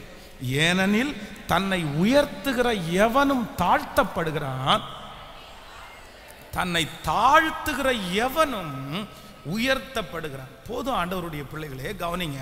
எல்லாரும் கவனிக்கிறீங்களா? கைகளை அசைத்து ஒரு ஹல்லேலூயா சொல்லுங்க. பக்கத்தில் இருக்கிறவங்க கையை பிடிச்ச ஆண்டவர் உங்களோட இருக்காருன்னு சொல்லுங்க. தெளிவாக இருக்கிறீங்கல்ல? ஆமென். எனக்கு வந்து உண்மையிலே வந்து நீங்கள் யாராவது தூங்குனீங்கன்னா என்னால் பிரசங்கம் பண்ண முடியாது. சிலர் வந்து தூங்கினாலும் பிரசங்கம் பண்ணிடுவாங்க, பட் நமக்கு அது டிஸ்டர்பன்ஸாக தான் இருக்கும். நீங்கள் அப்படி இல்லைன்னு நினைக்கிறேன். ஆமென். கைகளை அசைத்து ஒரு ஹல்லேலூயா சொல்லலாம். ஃபர்ஸ்ட் சர்வீஸுக்கும் அப்படி தான் இருந்துச்சு. இந்த லைட்டு கம்மியாக இருக்கிறதுனால உங்கள் முகம் ரொம்ப டல்லாக தர்ற மாதிரி இருக்குது. நீங்கள் எல்லாம் இருட்டுக்குள்ளே உட்காந்துருக்கிற மாதிரி அந்த விழிப்பாக இருக்கிறீங்கல்ல. ஸோ இந்த இடத்துல ஆண்டவருடைய பிள்ளைகளே ரொம்ப அழகான ஒரு வார்த்தை. அப்படின்னா 2 பேர், இங்கே 2 பேர், ஒருத்தன் தட்டி கொடுக்கப்படுகிறான், ஒருத்தன் வந்து வேணாம் அவனுடைய. ஆனால் உண்மையிலே தட்டி கொடுக்கப்பட வேண்டியவன் யார் அப்படின்னு சொன்னா ஆப்போசிட்ல இருந்த கேரக்டர் தான். அவன் என்ன சொல்றான் அப்படின்னு சொன்னா, நான் என்ன தட்டி கொடுங்க, என்ன என்கரேஜ் பண்ணுங்க. ஏன் அப்படின்னு சொன்னா, நான் உபவாசம் இருக்கிறேன், நான் தசம பாகம் செலுத்துகிறேன், நான் சர்ச்சுக்கு கரெக்டாக வரேன், நான் எல்லாத்துலேயும் பர்ஃபெக்டாக இருக்கிறேன், நான் நீதிமான். ஆண்டவரே என் பக்கத்திலே வாரும், என்னை ஆசீர்வதியும், என்னை தட்டி கொடும், என்னை என்கரேஜ் பண்ணும், என்னை உயர்த்தி நிறுத்தும் அப்படின்னு அவன் சொல்லிட்டே இருக்கிறான். ஆனால் ஒருவன் என்ன பண்றான் அப்படின்னு சொன்னா, இவனுடைய வாழ்க்கையும் குறைஞ்சதெல்லாம் கிடையாது. நான் நம்புறேன், இவனும் தட்டி கொடுக்கப்பட வேண்டியவன் என்று அவன் தான் மனசுல நினைக்கிறானே தவிர, ஆனா அவனுடைய வாழ்க்கை அப்படிப்பட்டது கிடையாது. இவனை விட அவன் கேரக்டர் ரொம்ப கரெக்டான ஆள். நான் தப்பு பண்ணிட்டேன், நான் சரியா வாழல, நான் ஒரு சரியான முன்மாதிரி கிடையாதுன்னு சொல்லி வீட்டிலே உட்காந்துருக்கல, நான் ஆண்டவரை தேட மாட்டேன்னு நினைக்கல. ஆனா அவன் என்ன பண்றான்னா, கர்த்தரை அதுவே பெரிய குவாலிட்டி, அதுவே அவனை தட்டி கொடுக்க வேண்டியது. இப்போ வந்துட்டு ஆண்டவரே நான் தட்டி கொடுக்கறதுக்கு தகுதியான ஆள் இல்லை, ஒன்று பண்ணுங்க, அவன் தட்டி கொடுக்கறதுக்கு தகுதியான ஆள், பாவியாகிய என்மேல் கிருபையாயிரும். அந்த ஒரே ஒரு வார்த்தை ஆண்டவர் போய் அவன் தோளை தட்டி, அவன் அல்ல இவனே நீதிமானாக்கப்பட்டவனாய் கர்த்தர் என்கரேஜ் பண்றாரு. அப்போ ஆண்டவருடைய கண் உங்களை வந்து தட்டி கொடுக்கிறதுக்கு, என்கரேஜ் பண்றதுக்கு உங்களுடைய கேரக்டர்ல எதுல ஆண்டவர் பார்க்கிறார் அப்படின்னா, தாழ்மை உள்ளவனுக்கு கர்த்தர் கிருபை அளிக்கிறார். எத்தனை பேர் ஆமோதிக்கிறீங்க? கைகளை அசைத்து ஒரு ஹல்லேலூயா சொல்லலாம். நல்லா கவனிங்க. பெருமை என்கிற ஒன்று உங்களுக்கு வருமானால், நான் நம்புறேன் ஆண்டவர் உங்களுக்கு முதல் எதிராளி. சில வீடுகளில் பார்த்தீங்கன்னா, இந்த கணவன் மனைவியுடைய உறவில் மனைவி கொஞ்சம் சம்பாரிச்சிட்டாங்கன்னா போதும், அவங்கள வேலைக்கு சேர்த்து விட்டதே இவங்கள தான் இருப்பாங்க. சம்பாதிச்ச உடனே இவங்களுக்கு பார்த்தீங்கன்னா ஒரு பெரிய ஒரு மரியாதை வந்துடும். என்னை விட நீ குறைவாக தானே சம்பாதிக்கிற, நீ இப்படி சொல்லலாம், அப்படியெல்லாம் சொல்லலாம் முடியாது, நான் சம்பாதிக்கிறேன் இல்லை. இப்போ வந்தோடனே கணவனாக இருப்பாருங்க, உங்களுடைய வாழ்க்கையிலே இந்த கணவன் மனைவி ஒன்று நினைத்து கொள்ளுங்கள். நீங்க அவங்க சம்பாத்தியம், நான் சம்பாத்தியம் பண்றேன், எனக்கு எல்லாரும் அடங்கி போகணும், நான் சம்பாத்தியம் பண்றேன், எனக்கு இந்த மாதிரி கேரக்டரை எடுத்துருங்க. ஒருத்தர் தாழ்ந்திருக்கும் போது உதவி செய்யறதுக்கு ஒருத்தரை கர்த்தர் வச்சிருக்கிறாரு. இன்னொருத்தர் தாழ்ந்திருக்கும் போது இன்னொருத்தரை உதவி செய்யறதுக்கு கர்த்தர் வச்சிருக்கிறாரு. இதுல ரொம்ப கவனமா இருக்கணும். உங்களுடைய அநியாயம் கர்த்தர் சமூகத்தில் போய் நின்றக்கூடாது. நிறைய பேர் அப்படிப்பட்ட கேரக்டர்ல மாறிடுறாங்க. அதுவும் இப்பெல்லாம் ரொம்ப மோசமான ஒரு சூழ்நிலைக்குள்ள வந்திருக்கு. இந்த கேர்ள்ஸு, இந்த தங்கச்சிங்க எல்லாம் ரொம்ப கவனமா கேளுங்க. நிறைய பிள்ளைகள் தங்களுடைய குடும்ப வாழ்க்கைய சந்தோஷமாய் அதை ரொம்ப பிரசியஸா நினைக்கிறது இல்லை. கவனிங்க. ஏன் அப்படின்னா, கல்யாணம் பண்ணி கொடுத்துட்டாங்க அப்படின்னு சொன்னா உங்களுடைய அம்மாவை கேட்டு பாருங்க, உங்க பாட்டியை கேட்டு பாருங்க, உங்க சித்தி சித்தப்பாவை கேட்டு பாருங்க. அவங்க எல்லாம் என்ன சொல்லுவாங்கன்னா, அதான் அப்போ ஒரு பழமொழி சொல்லுவாங்க, கல்லானாலும் கணவன், அப்படியெல்லாம் சொல்லுவாங்க. ஆனா இன்னைக்கு உள்ள பிள்ளைகளுக்கு இந்த மாதிரி டயலாக சொன்னோன்னா, ஆமா கல்லானாலும் கணவன் மல்லானாலும் போங்க மம்மி, வேற வேலையே கிடையாது, அவன் நல்லா இருந்தா நான் நல்லா இருப்பேன், அவன் வேலைத்தை பண்ணனா நான் வேலைத்தனம் பண்ணுவேன், அப்படியெல்லாம் இருக்க முடியாது. அப்போ என்ன அப்படின்னு சொன்னா, இந்த உலகம் ஏதோ ஒன்றை உங்களுக்குள்ள விதைச்சு, இப்ப என்னன்னா, நான் எதுக்கு கீழ்ப்படியணும் இல்ல, நான் என்ன சொல்றேன்னா, நீங்க தாழ்ந்து போய் நீங்க அடிமட்டமா இறங்குங்கன்னு நான் சொல்லல. உங்களை சித்திரவதை பண்ணுவதற்காக அவங்க கையில கொடுக்குறோம் அப்படின்னு நினைக்காதீங்க. ஆனா கர்த்தர் கீழ்ப்படிய சொல்லி இருக்கிறார். நீங்க ரொம்ப ஜாக்கிரதையா இல்லைன்னா இன்னைக்கு நிறைய குடும்பங்கள் திருமணமாகி உடைந்து கொண்டே இருக்கிறது. இந்த பிள்ளைகளுடைய நிறைய கிறிஸ்தவ திருமணங்கள் உடைகிறது. என்ன காரணம் அப்படின்னு சொன்னா, நான் பெரியவனா நீ பெரியவனா, நான் பெரியவளா நீ பெரியவளா, அந்த அந்த அந்த ரோசம். இல்லை இல்லை இல்லை இல்லை, எப்பொழுதும் நமக்கு என்ன வேண்டும் என்று கர்த்தர் எதிர்பார்க்கிறார் அப்படின்னா, தாழ்மையான இருதயம். ஹல்லேலூயா. எப்படி இருக்கணுமா மாமா? கேட்கல. சிலர் ஆரம்பத்தில் தாழ்மையா இருந்துடுறாங்க, ஆனா போக போக போக அவருடைய தாழ்மை எங்கேயோ போயிருது. நீங்க இந்த மேலை நாடுகளில் பார்த்தீங்க அப்படின்னு சொன்னா, சாப்பிட்றதுக்கு நம்ம நிறைய பேர் பார்த்தீங்கன்னா டேபிள் எல்லாம் வச்சிருக்கிறோம். ஆனா குறிப்பிட்ட ஒரு இனத்தை சேர்ந்தவங்க என்ன வச்சிருக்கிறாங்கன்னு சொன்னா, அவங்க அந்த நீங்க கோயம்புத்தூர்ல கூட 2-3 ரெஸ்டாரண்ட் இருக்குது. இந்த ரெஸ்டாரண்ட்டுக்கு நீங்க போய் பார்த்தீங்க அப்படின்னு சொன்னா, நம்ம எல்லாம் டேபிள் மேல உட்காந்து சாப்பிட்றது மாதிரி இருக்கும். ஆனா ஒரு ரூமை மட்டும் தனியா அவங்க தரையில உட்காந்து சாப்பிட்ற மாதிரி வச்சிருப்பாங்க. கீழே தான் உட்காருவாங்க. கீழே உட்கார்ந்து, அது நீங்க பார்த்துருக்கீங்களான்னு தெரியல, அந்த இடத்துல பெரிய பெரிய காரு, பெரிய பெரிய வசதி உள்ளவங்க பார்த்தீங்கன்னா தரையில உட்கார்ந்து அப்படியே சாப்பிடுவாங்க. அப்போ எனக்கு ஆச்சரியமா இருக்கும். பாருங்க, நம்முடைய திருச்சபையில் இன்னைக்கு நிறைய பேர் தரையில நீங்க உட்கார்ந்துருக்கீங்க. இது ஒரு தாழ்மையினுடைய அடையாளம். கண்டிப்பாக இது ஒரு தாழ்மையினுடைய அடையாளம். ஏன் அப்படின்னா, ஆனா இது எத்தனை நாள் நீடிக்கும்னு எனக்கு தெரியல. இன்னைக்கு வசதிகள் மாறுகிறது. ஏன்னா ரொம்ப நேரம் நீங்க உட்கார்ந்து செய்தி கேட்கும்போது இந்த குறுக்கு வலிக்கும். அதனால நிறைய பேர் என்ன பண்ணா, மேலே உட்காந்துருக்காங்க. அது நாளுக்கு நாள் சரீரங்கள் பலவீனம் அடைகிறதுனால இந்த மாதிரி வசதிகள் செய்ய வேண்டியதா இருக்குது. ஆனா ஒண்ணு என்ன அப்படின்னா, இந்த மாதிரி நம்ம கீழே இருக்கும்போது நம்மை அறியாமலே நமக்குள்ள என்ன வரும் சொல்லுங்களேன். ஆனா நம்முடைய மனசு இன்னைக்கு எதை தேடுது அப்படின்னு சொன்னா, இன்னைக்கு 50 பேர் 100 பேர் 200 பேர் கீழே உட்கார்ந்து இருக்கிறதுனால உங்களுக்கு கீழே உட்கார்றது ஒரு பெரிய விஷயமா தெரியல. ஆனா நீங்க மட்டும் கீழே உட்கார்ந்து இருக்கிறதா இருந்தா, இங்க இருக்கிற நிறைய பேர் உட்கார்ந்துருவீங்க, அது ஒன்றும் பிரச்சனை இல்லை. ஆனா சிலருக்கு அந்த இடத்துல என்ன போட்டுன்னு தெரியுமா, அப்படி இந்த போட்டோ எடுக்கிறாங்க பாருங்களேன், குரூப் போட்டோ எடுக்கும்போது எல்லாரும் எப்படி நின்று போட்டோ எடுக்க ஆசைப்படுவாங்க? ஹலோ, கேட்கல? எல்லாரும் நின்றுட்டு எடுக்கிறதுக்கு ஆசைப்படுவாங்க. ஆனா யாருடைய போட்டோ தெளிவா விழும்? இந்த கீழே ஒரு முட்டியை ஊனிட்டீங்கிறான் பாருங்களேன், அவன் தான் நல்லா தெரிவான். ஆனா நமக்கு நிறைய பேருக்கு முட்டியை ஊன்றது. நான் என்ன சொல்றேன் அப்படின்னா, நம்முடைய கேரக்டர் கொஞ்சம் கொஞ்சமா எப்படி சேஞ்ச் ஆகுது அப்படின்னா, நம்ம தாழ்மையாய் போகிறதற்கு நம்முடைய மனசு விருப்பப்படலை. அதுக்காக நீங்க போய், நான் இது உதாரணத்துக்கு தான் சொன்னேன், நீங்க அப்படியே கீழே உட்காந்து சாப்பிடுங்க, நீங்க தரையில உட்கார்றதா அப்படின்லாம் சொல்லலை. இன்னைக்கு இருக்கிற உலகத்துல நிறைய நீங்க படிக்க வேண்டியது நம்ம இருக்குது, அதுக்கு தகுந்த மாதிரி. ஆனா உங்களுடைய வாயிலே தாழ்மை மட்டுமல்ல, உங்க மனசுக்குள்ள என்ன இருக்கணும் தெரியுமா? கேட்கல?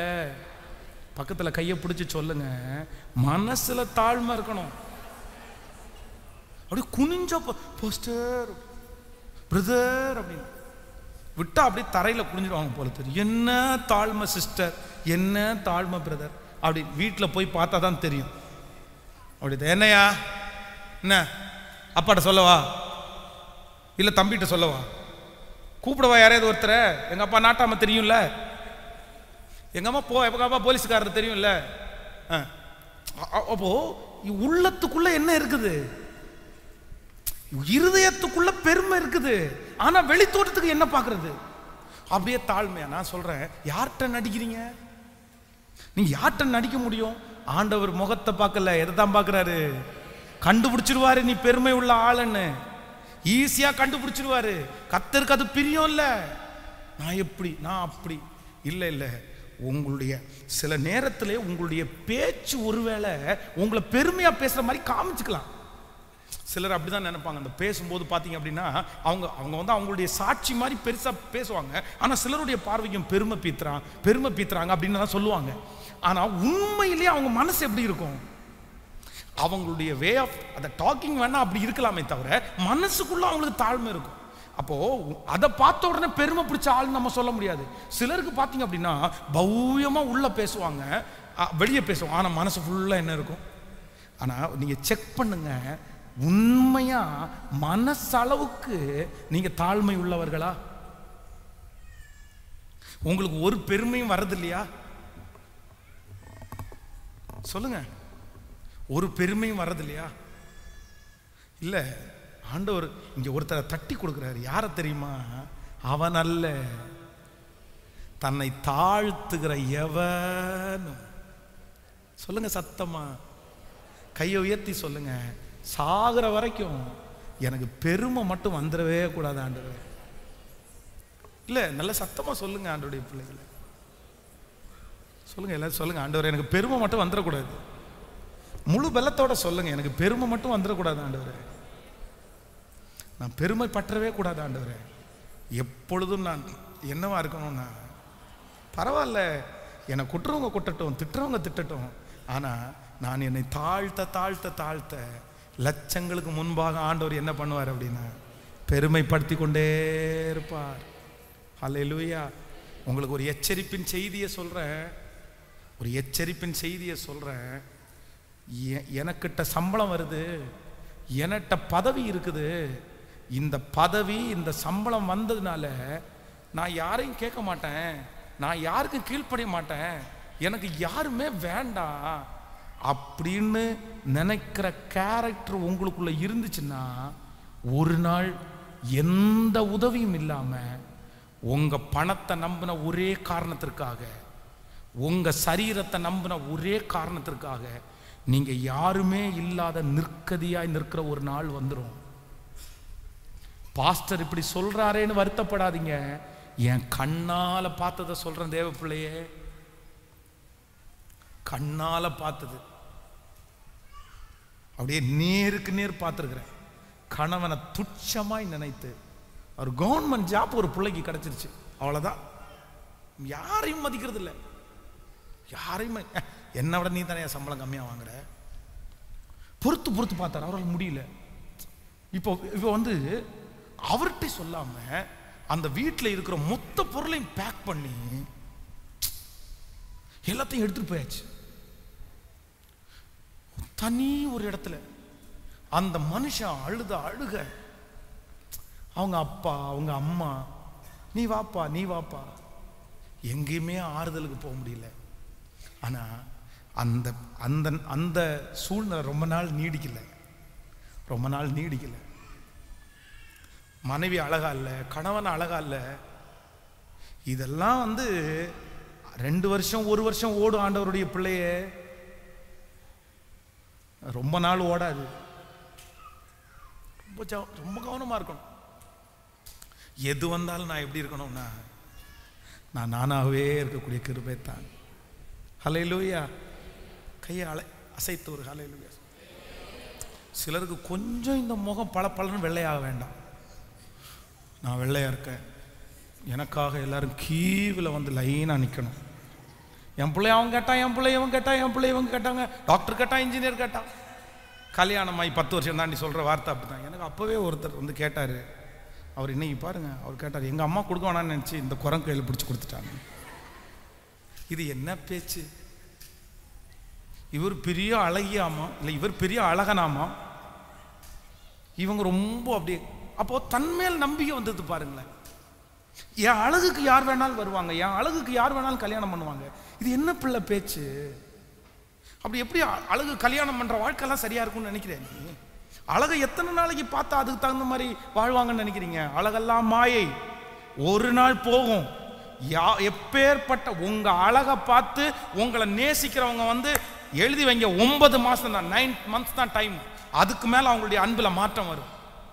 உங்க அழகை பார்த்தெல்லாம் வந்து உங்களை நேசிக்கிறவங்க அது நேசமா இருக்காது. அதெல்லாம் விரும்பாதீங்க. அப்படி பெருமை வந்துடவே கூடாது, வந்துடவே கூடாது. எப்பொழுதும் நம்ம என்னவா இருக்கணும்னா தாழ்மையா. ஹல்லேலூயா. உள்ள ஆலயத்துக்குள்ள வந்து யாராவது ஒருத்தர், பிரதர் காரை இங்கே நிப்பாட்டாதீங்க, இப்போ இங்கே என்ன பாஸ்டருக்கு ஃபோன் பண்ணவா? பாஸ்டருக்கு ஃபோன் பண்ணுவையா? இல்லை, பாஸ்டருக்கு ஃபோன் பண்ணி சொல்கிறேன். பாஸ்டர் நான் எப்படி தெரியுமா உங்களுக்கு? அவர் கார் வச்சு நான் கார் வச்சு ஒன்று தான் ஐயா போ. அப்படிதான் எல்லாத்துக்கும் சுருன்னு வந்து வருது.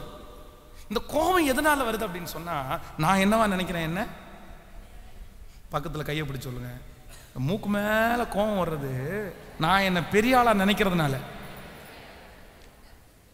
ஹலோ, அது பரவாயில்லைங்க. உள்ள வந்து யாராவது கொஞ்சம் தள்ளி உட்காருங்க சிஸ்டர்னோன்னா ஒரு முறைச்சு பார்க்கறது. பிசாசே, என்ன தள்ளி உட்கார சொல்றியா? நான் பாஸ்டருக்கு முன்னாடி தான் உட்காருவேன். இந்த இடம் என்னுடையதுன்னு தெரியாதா? நான் இங்கே எத்தனை வருஷமா உட்காந்துருக்கிறேன், உனக்கு தெரியாம வந்து பேசிட்டு இருக்கிற. இன்னும் இந்த இடத்துல பார்த்ததே இல்லையா? பாஸ்டரை என்ன தள்ளி உட்கார சொல்ல, நீ வந்து தள்ளி உட்கார சொல்ற. நீ யாரு? பாஸ்டர் அம்மாவா? என்ன பேச்சு! ஐயோ இசப்பா ஸ்தோத்திரம். இந்த பெருமைக்கு அளவே இல்லாமல் போச்சு இல்லை? ஆண்டவருடைய பிள்ளைகளே, நமக்கு என்ன வேணும்னு ஆண்டவர் எதிர்பார்க்குறாருன்னா, நான் அவனை தட்டி கொடுப்பேன். இந்த மனுஷனுக்கு எல்லாமே இருக்குது, அப்படி நல்ல மனுஷன். ஆனால் அவனுக்குள்ளேயே தான் நிற்கிறேன் என்று சொல்லுகிற எவனும் விழாதபடிக்கு என்னவா இருக்கணுமாமா? கேட்கல? கடந்த நாட்களில் இந்த கார் ஒன்று வாங்கிடலாம், ஒரு செகண்டாக கார். இந்த கார் கொஞ்சம் ரிப்பேராக இருக்கிறதுனால அப்படின்னு முடிவு பண்ணோம். அப்போ ஒரு நபர் எனக்கு ஃபோன் பண்ணி, பாஸ்டர் உங்கள் பேர்லேயே ஒரு கார் இருக்குது, செகண்ட்ஸ் ரொம்ப கம்மியாக கிடைக்குது, அதை வாங்கிட்டீங்கன்னா அதில் உட்காந்து போனீங்கன்னா உங்கள் பேரும் ஒன்று காரும் ஒன்று, நல்லா இருக்கும் அப்படின்னாரு. நான் சொன்னேன், பிரதர் உங்களுக்கு நல்லா இருக்கும், வெளியே பார்க்குறவங்களுக்கு அவ்வளோ பெரிய காரில் போகிறது மாதிரி காஸ்ட்லியாக தெரியும், அது நம்ம கம்மியாக வாங்கணும்னு அவங்களுக்கு எப்படி தெரிய போகுது? அவங்களுக்கு தெரியாது, வேண்டாம். ரெண்டாவது அது ரொம்ப எக்ஸ்பென்ஸு, அந்த மந்த்லி அதை ரெடி பண்ணுறது. உடனே அவர் ஒரு ஐடியா சொன்னார், பாஸ்டர் ஒன்றும் பிரச்சனை இல்லை, பின்னாடி இது 2ஆம் தரமாய் வாங்கப்பட்டது அப்படின்னு வேணா ஒரு ஸ்டிக்கர் அடிச்சு ஒட்டிடலாமான்னு கேட்டார். சார் இந்த ஐடியாவும் ரொம்ப நல்லா இருக்கு. அந்த மாதிரி ஒரு கார் வாங்கி பின்னாடி இந்த 2ஆம் தரமாய் வாங்கப்பட்டது அப்படின்னு யாராவது எழுதி போட்டிருக்காங்களா அப்படின்னு பார்த்தா, யாராவது எழுதி போட்டிருக்காங்களா காரு இது செகண்ட் ஹேண்ட் கார்னு யாராவது எழுதி போட்டிருக்க பார்த்துறீங்களா? ஹலோ, அந்த மாதிரி ஏதோ ஒரு காரு பைக்கை பார்த்தோம் கை தூங்க பார்க்கலாமே. ஆனால் 2வது ஓனர்னு கூட நம்ம சொல்ல மாட்டோம். நம்ம அதில் ஏறி உட்கார்ற தோரணை போகிற தோரணை, நான் தான் ஃபஸ்ட் ஓனரு. ஆனால் இந்த மாதிரி ரொம்ப பெருமை பிடிச்சோன்னா இடையில அதுக்கு பல்ல இழிச்சு நின்றுட்டுருக்கோம் காற்று போய். அதனால் நமக்கு பொதுவாகவே நமக்கு என்ன வரும் அப்படின்னா, நம்மளை இறக்கி பேசுவதோ இறக்கி இருக்கிறதோ நமக்கு என்ன பண்ணாது, பிடிக்காது. ஆனால் உண்மையிலே ஒரு தேவனுடைய பிள்ளைக்கு அது பிடிக்கணும். அதான் தேவனுக்கு முன்னோடியாய் வந்த யோவான் ஸ்நானகன் என்ன சொல்றாருன்னா, அவர் பெருகவும். சத்தமா சொல்லுங்க. இப்ப நிறைய ஆராதனைல ஆண்டவர் மறைஞ்சிட்டாரு, பாஸ்டர் மட்டும்தான் முன்னாடி தெரிகிறாரு. ஏன்னா நிறைய இடத்துல யாரை தான் எக்ஸ்போ பண்றாங்க, பாஸ்டர் பாஸ்டர் பாஸ்டர். ஆண்டவர் பின்னாடி நிற்கிறாரு. ஆனா இயேசுவுக்கே முன்னடையாளமாய் முன்னோடியாய் வந்தவர் யோவான் ஸ்நானகர். அவர் சொல்றாரு, அவரை ஃபாலோ பண்ணல, இயேசுவை ஃபாலோ பண்ணலை, இவரை தான் நிறைய பேர் ஃபாலோ பண்ணிட்டே இருக்காங்க. அதுவும் யோவான் ஸ்நானகனை ஃபாலோ பண்ணவங்க எல்லாருமே பார்த்தீங்கன்னா ஹை அஃபீஷியல்ஸ், எல்லாமே பெரிய பெரிய ஆட்கள். அந்த போலீஸ்காரரு, சமுதாயத்தில் மேலே இருக்கிறவங்க, படித்தவங்க, இவங்க எல்லாம் எங்கே போயிட்டாங்கன்னா வனாந்தரத்துக்கே போயிட்டாங்க. அப்படி ஃபாலோ பண்ணுறாங்க. ஆனால் இந்த யோவான் ஸ்நானகன் அவங்கள பார்த்து என்ன சொல்கிறார் தெரியுமா? என்னிலும் வல்லவர் ஒருவர் வருகிறார், என்னிலும் வல்லவர் ஒருவர் வருகிறார். நீங்க என்னிடத்துல பார்த்து ரொம்ப சந்தோஷப்படுறீங்க. அவருடைய பாதரையட்சியின் வாரையாயிலும் அவிழ்க்கிறதுக்கு அவர் வந்து ஞானஸ்தானத்துக்கு முன்னாடி நிக்காண்டு இருக்கும்போது, ஆண்டவரே என்ன ஆண்டவரே இப்படி சோதிக்கிறீங்க, நீங்க போய் எங்கிட்ட ஞானஸ்தானம் எடுக்கலாமா? நம்மளா இருந்தா என்ன தெரியுமா, ஒரு கேமராவை செட் பண்ணிட்டு கரெக்டா போட்டோ எடுறா, இதாண்டா நமக்கு வெயிட்டு. நம்ம இன்னைக்கு வந்து ஒரு சினிமாக்காரனுக்கு போட்டோ ஞானஸ்தானம் கொடுத்துருக்குறோம், அவ்வளவுதான். அப்படி நினச்சி பாருங்க, பாஸ்டர் பென்ஸ் ரஜினி ஞானஸ்தானம் பெற்றுக்கொண்டார் அப்படின்னா உங்களுக்கு என்னவா இருக்கணும்? பாஸ்டர்ட்டா அவரே ஞானஸ்தானம் எடுத்துக்காருப்பா, நம்ம அப்படி யோசிப்போம்ல.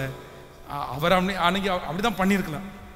ஆனால் இல்லை இல்லை, எல்லாருக்கும் முன்பாக வைத்து உங்களால் நான் ஞானஸ்நானம் பெற்றுக்கொள்ள வேண்டியதாக இருக்கும்போது எங்கிட்ட நீங்கள் எப்படி ஆண்டவரே?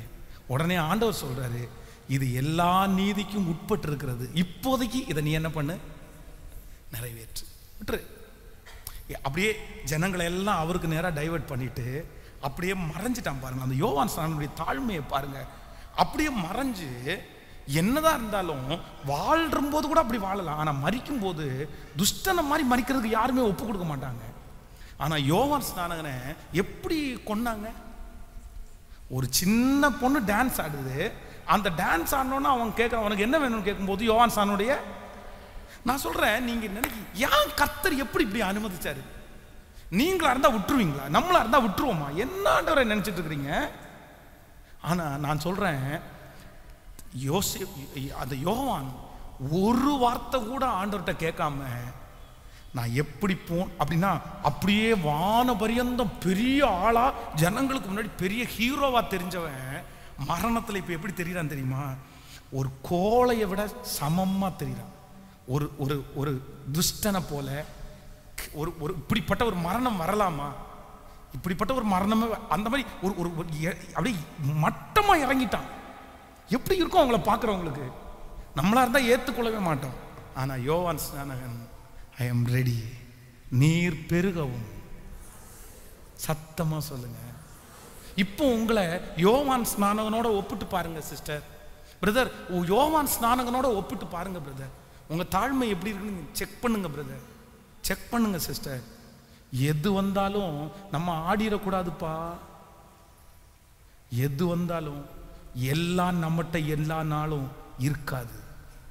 பக்கத்தில் இருக்கிற கையை பிடிச்சி சொல்லுங்க, எல்லாம் எப்போதும் நம்ம கூட இருக்காது. மனுஷங்க நமக்கு வேணும். சொல்லுங்க, எல்லாரும் சொல்லுங்க, மனுஷங்க நமக்கு வேணும். இது வந்த உடனே அவ்வளோதான், மனுஷங்க வேண்டாம்னு தூக்கி போட்ட முடியாது. அல்லேலூயா. கையை உயர்த்தி சொல்லுங்க, என்னை தாழ்மையினால நிரப்பு. நான் நம்புறேன், இந்த சர்ச்சில் அப்படியே வந்து நிறைய பேருடைய தோலை கத்தர் தட்டி, சே இப்படி இருக்கும்டா அப்படின்னு கத்தர் சொல்லுவாருன்னு நம்புறேன். ஆமேன். வெகு சீக்கிரத்தில் அப்படி ஒரு நாள் வரும் வரும் வரும் வரும் வரும். கர்த்தரே உங்களை மதிக்கிற, கர்த்தரே உங்களை தட்டி கொடுக்கிற. ஹல்லேலூயா. ஆமேன் சொல்லுங்க.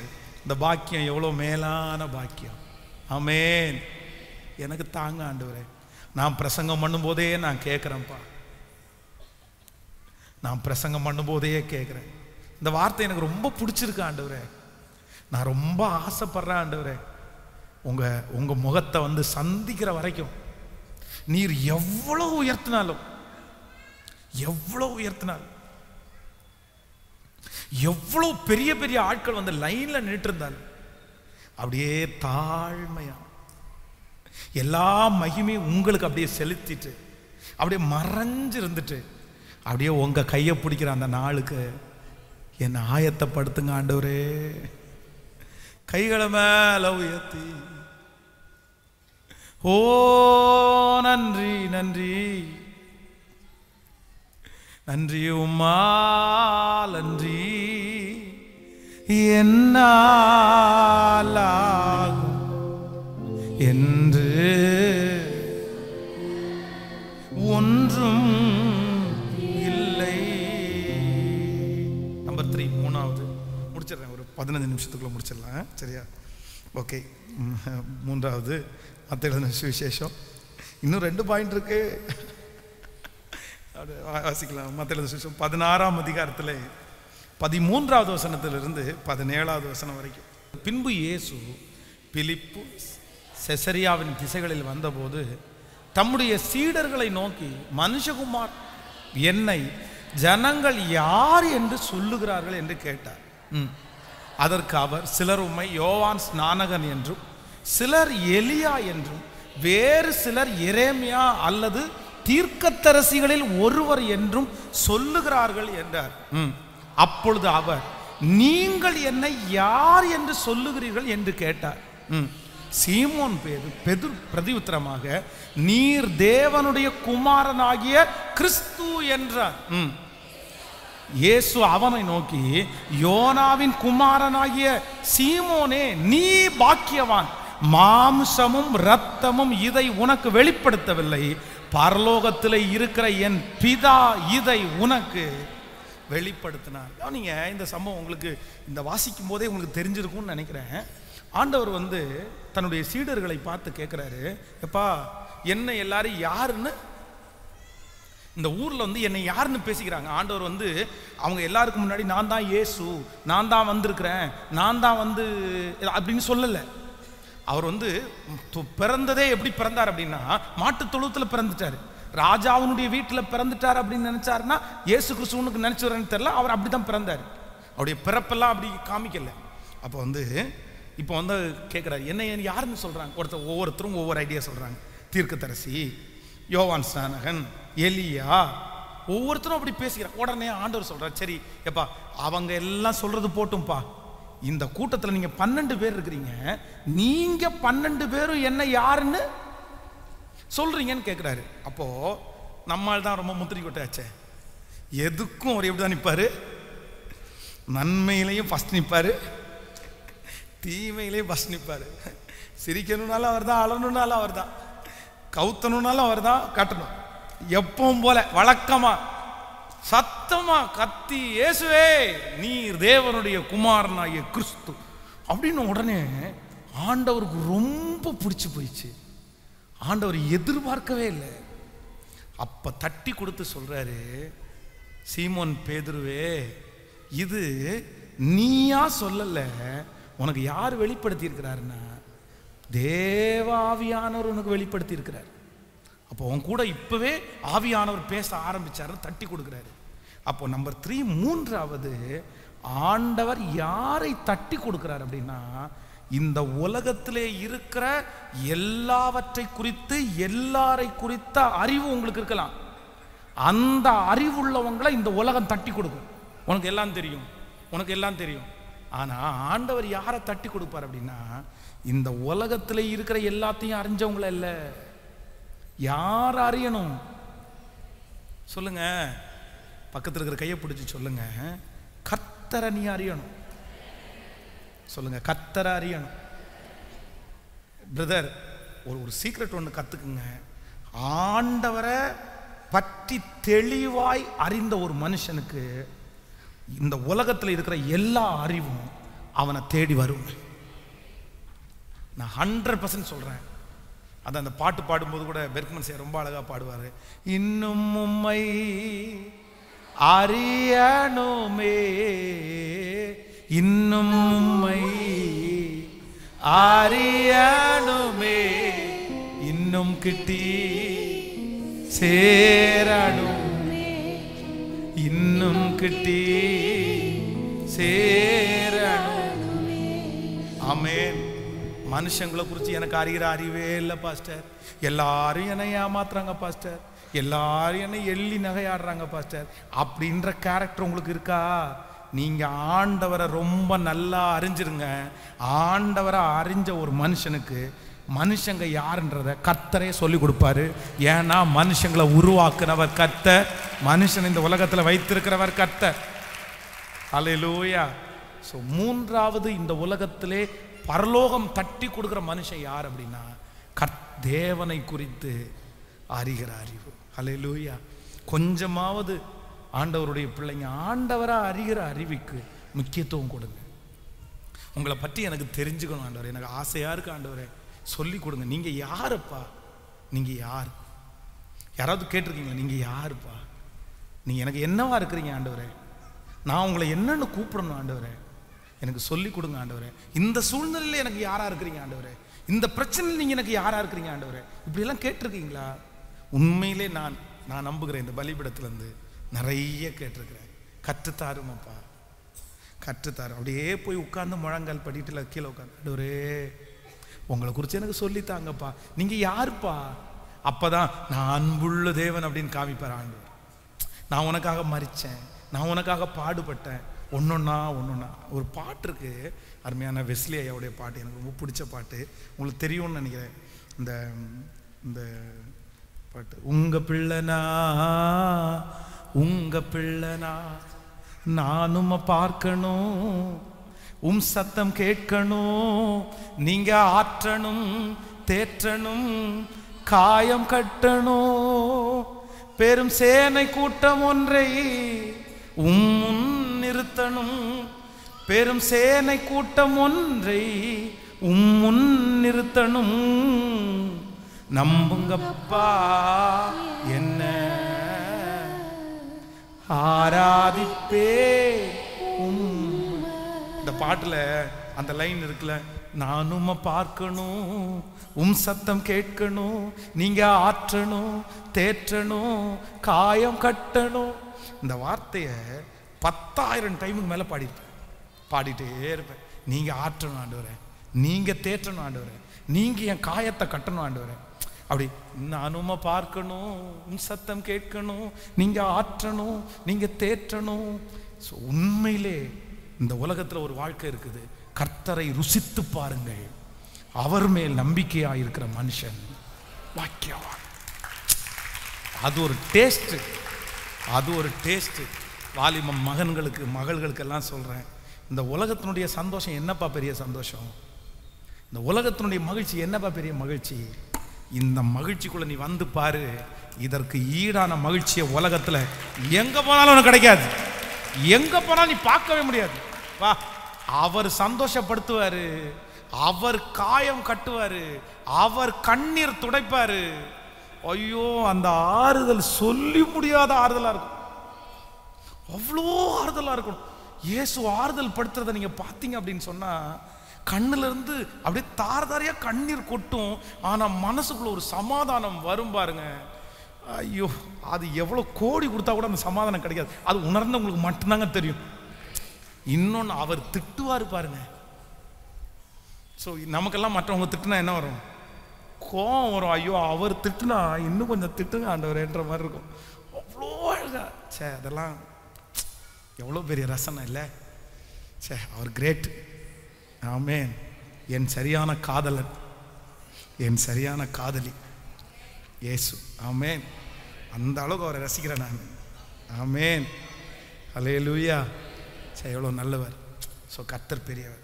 அதனால் நம்ம என்ன பண்ணணும்னா, நம்பர் 3, பரலோகம் தட்டி கொடுக்குற 3வது பர்சன் யாருன்னு கேட்டால் அவங்க வந்து தேவனை அறிகிறவர்.